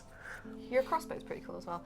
I will read this one and then pass it over because look who's turned up. Oh yes, Tom gets to read this guy. Okay. Romrapra, and they've donated twice as well. Romrapra has donated saying that was pretty freaking great. Okay, so which You one have is to- No, So- just read them. Keep going. So you got two more to warm up. Okay. H, 100 Twitch bits. I'm not. What's, This is like another way of donating. Yeah. You use Twitch bits. okay. It's a thing. Don't worry. It's legit. Just read the message. Just read the message. But gotta go. Bye. Thanks, folks. Twitch RPG, Twitch here 100. I suppose there was a previous message to that one. Thanks for that one too. The Curly Girl, fantastic stream as always, currently doing a maths degree, and I remember Leonard Euler's donations. Leonard Euler's, yeah, missed that guy. Because I'm actually using his theorems in my work. There you go. Wow. Also, Famous mathematician. Kim, every time I use the equation for flux, I can't help but think of you. Thanks for Friday. That was a funny Wax buddies! Right, you gotta give it your all for this. Okay, so channel all this your is very RP. important that you do this. Oh, I've seen in the YouTube comments. Okay, so Okay. you gotta. I've seen This is your big break. Okay, you weren't a member of HighRollers Until you've read this out. But okay, I mean. Okay. No, just go with it. Just channel your inner Reynard and go. Awkward Dog Boner donated $3.50. This week's boner rating. Freezing hot out of 20. Note, I'm on Reynard's side. Snitches get stitches. Raging hard on moment. Reynard's hardwood crossbow smacking Cam's face. Kappa pride. Erection rejection moment. I'd like to blow my own Korak balloon. Hashtag bone on Sunday. Well done. And then there's a part 2. Awkward Dog Boner donated again with another $3.50. Second coming donation. Had to do it. That's 19 on Ray's dick size, and also for no donations last week's. Can't wait for the helicopter sausage swinging competition with the 18-year-old messenger boy as the judge. That is very well done, Mr. Tom Hazel. Very well done. Welcome to the party. Oh, that felt You've good. officially read an Awkward Dog Boner donation, and that is the end of donations. Oh, thank you Dog Boner. very much for joining us. We hope that you enjoyed HighRollers. Thanks again for all your awesome donations and very funny messages. a Bit flustered flustered. after Nat 19. Well, Nat 19. Coming. 19 penis size. There you Yeah. go. I was never going to be a 20. We will be back next week. As I said, you can check up all the VODs on Yogs Live on the HighRollers playlist, and you can follow us on Twitter at HighRollersDND. We got one more donation coming, but I can't read. Oh, we got 2 more donations All right, just coming. give me here. I'll read it. All right, I'm going to read these quick and then we're going to go. Just a fan donated, Nat 2019, that's nice and all, but Kim rolled 20 on beauty, personality, and charm. Fragman777 donated. First time donation, I really like the show and appreciate all that you guys do. Also, Mark, thanks for replying to my tweet on the high-powered Fae and the DMs Guild. I found some fun things for my players to fight. That was my evil DM laugh. So there we go. Thank you very much for those. We will see you guys next week. We're gonna go so Sam can escape and we can go home. Catch you later, guys. Bye-bye. Bye.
Now hear you rascals with the bellies full of pie, and listen to this tale of old where the heroes both beat high. Hey, he's a master of concealment and an adept at disguise, which uses when he's sinking fast his husband wants to lie.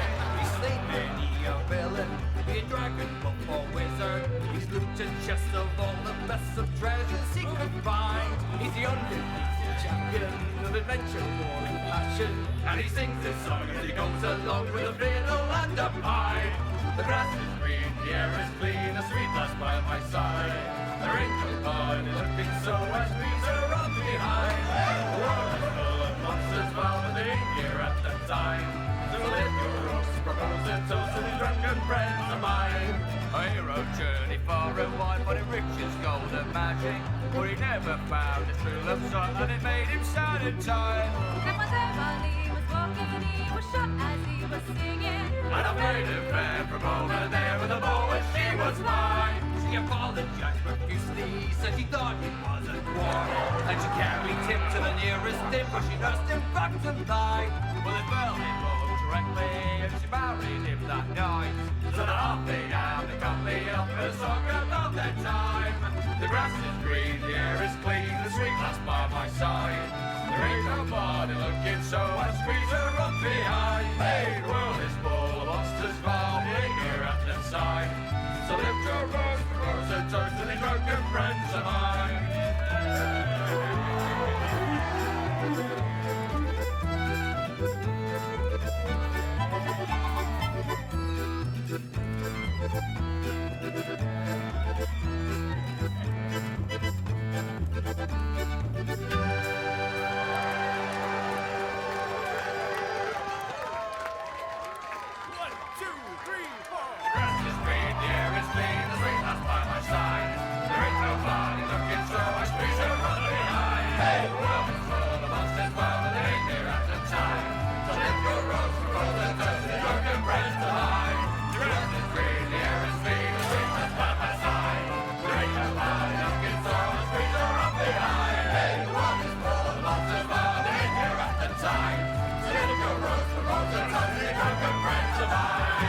ye, oh you rascals, with your bellies full of pie, and listen to this tale of old where the heroes both beat high. Hey, he's a master of concealment and an adept at disguise. With years when he's taking past the husband, what's the lie? He's slain many a villain, be a dragon or wizard. He's looted chests of all the best of treasures he could find. He's the undefeated champion of adventure, war and passion, and he sings this song as he goes along with a fiddle and a pipe. The grass is green, the air is clean, a sweet lass by my side. The wrinkled body looking so as breeze are on behind. The world is full of monsters, well, but they ain't here at the time. So let your roast propose a toast to these drunken friends of mine. A hero journey far and wide, but it riches, gold and magic. But he never found his true love sight, and it made him sad and tired. Mademoiselle Marley was walking, he was shot as he was singing. And I made him fair from over there with a bow, and she was mine.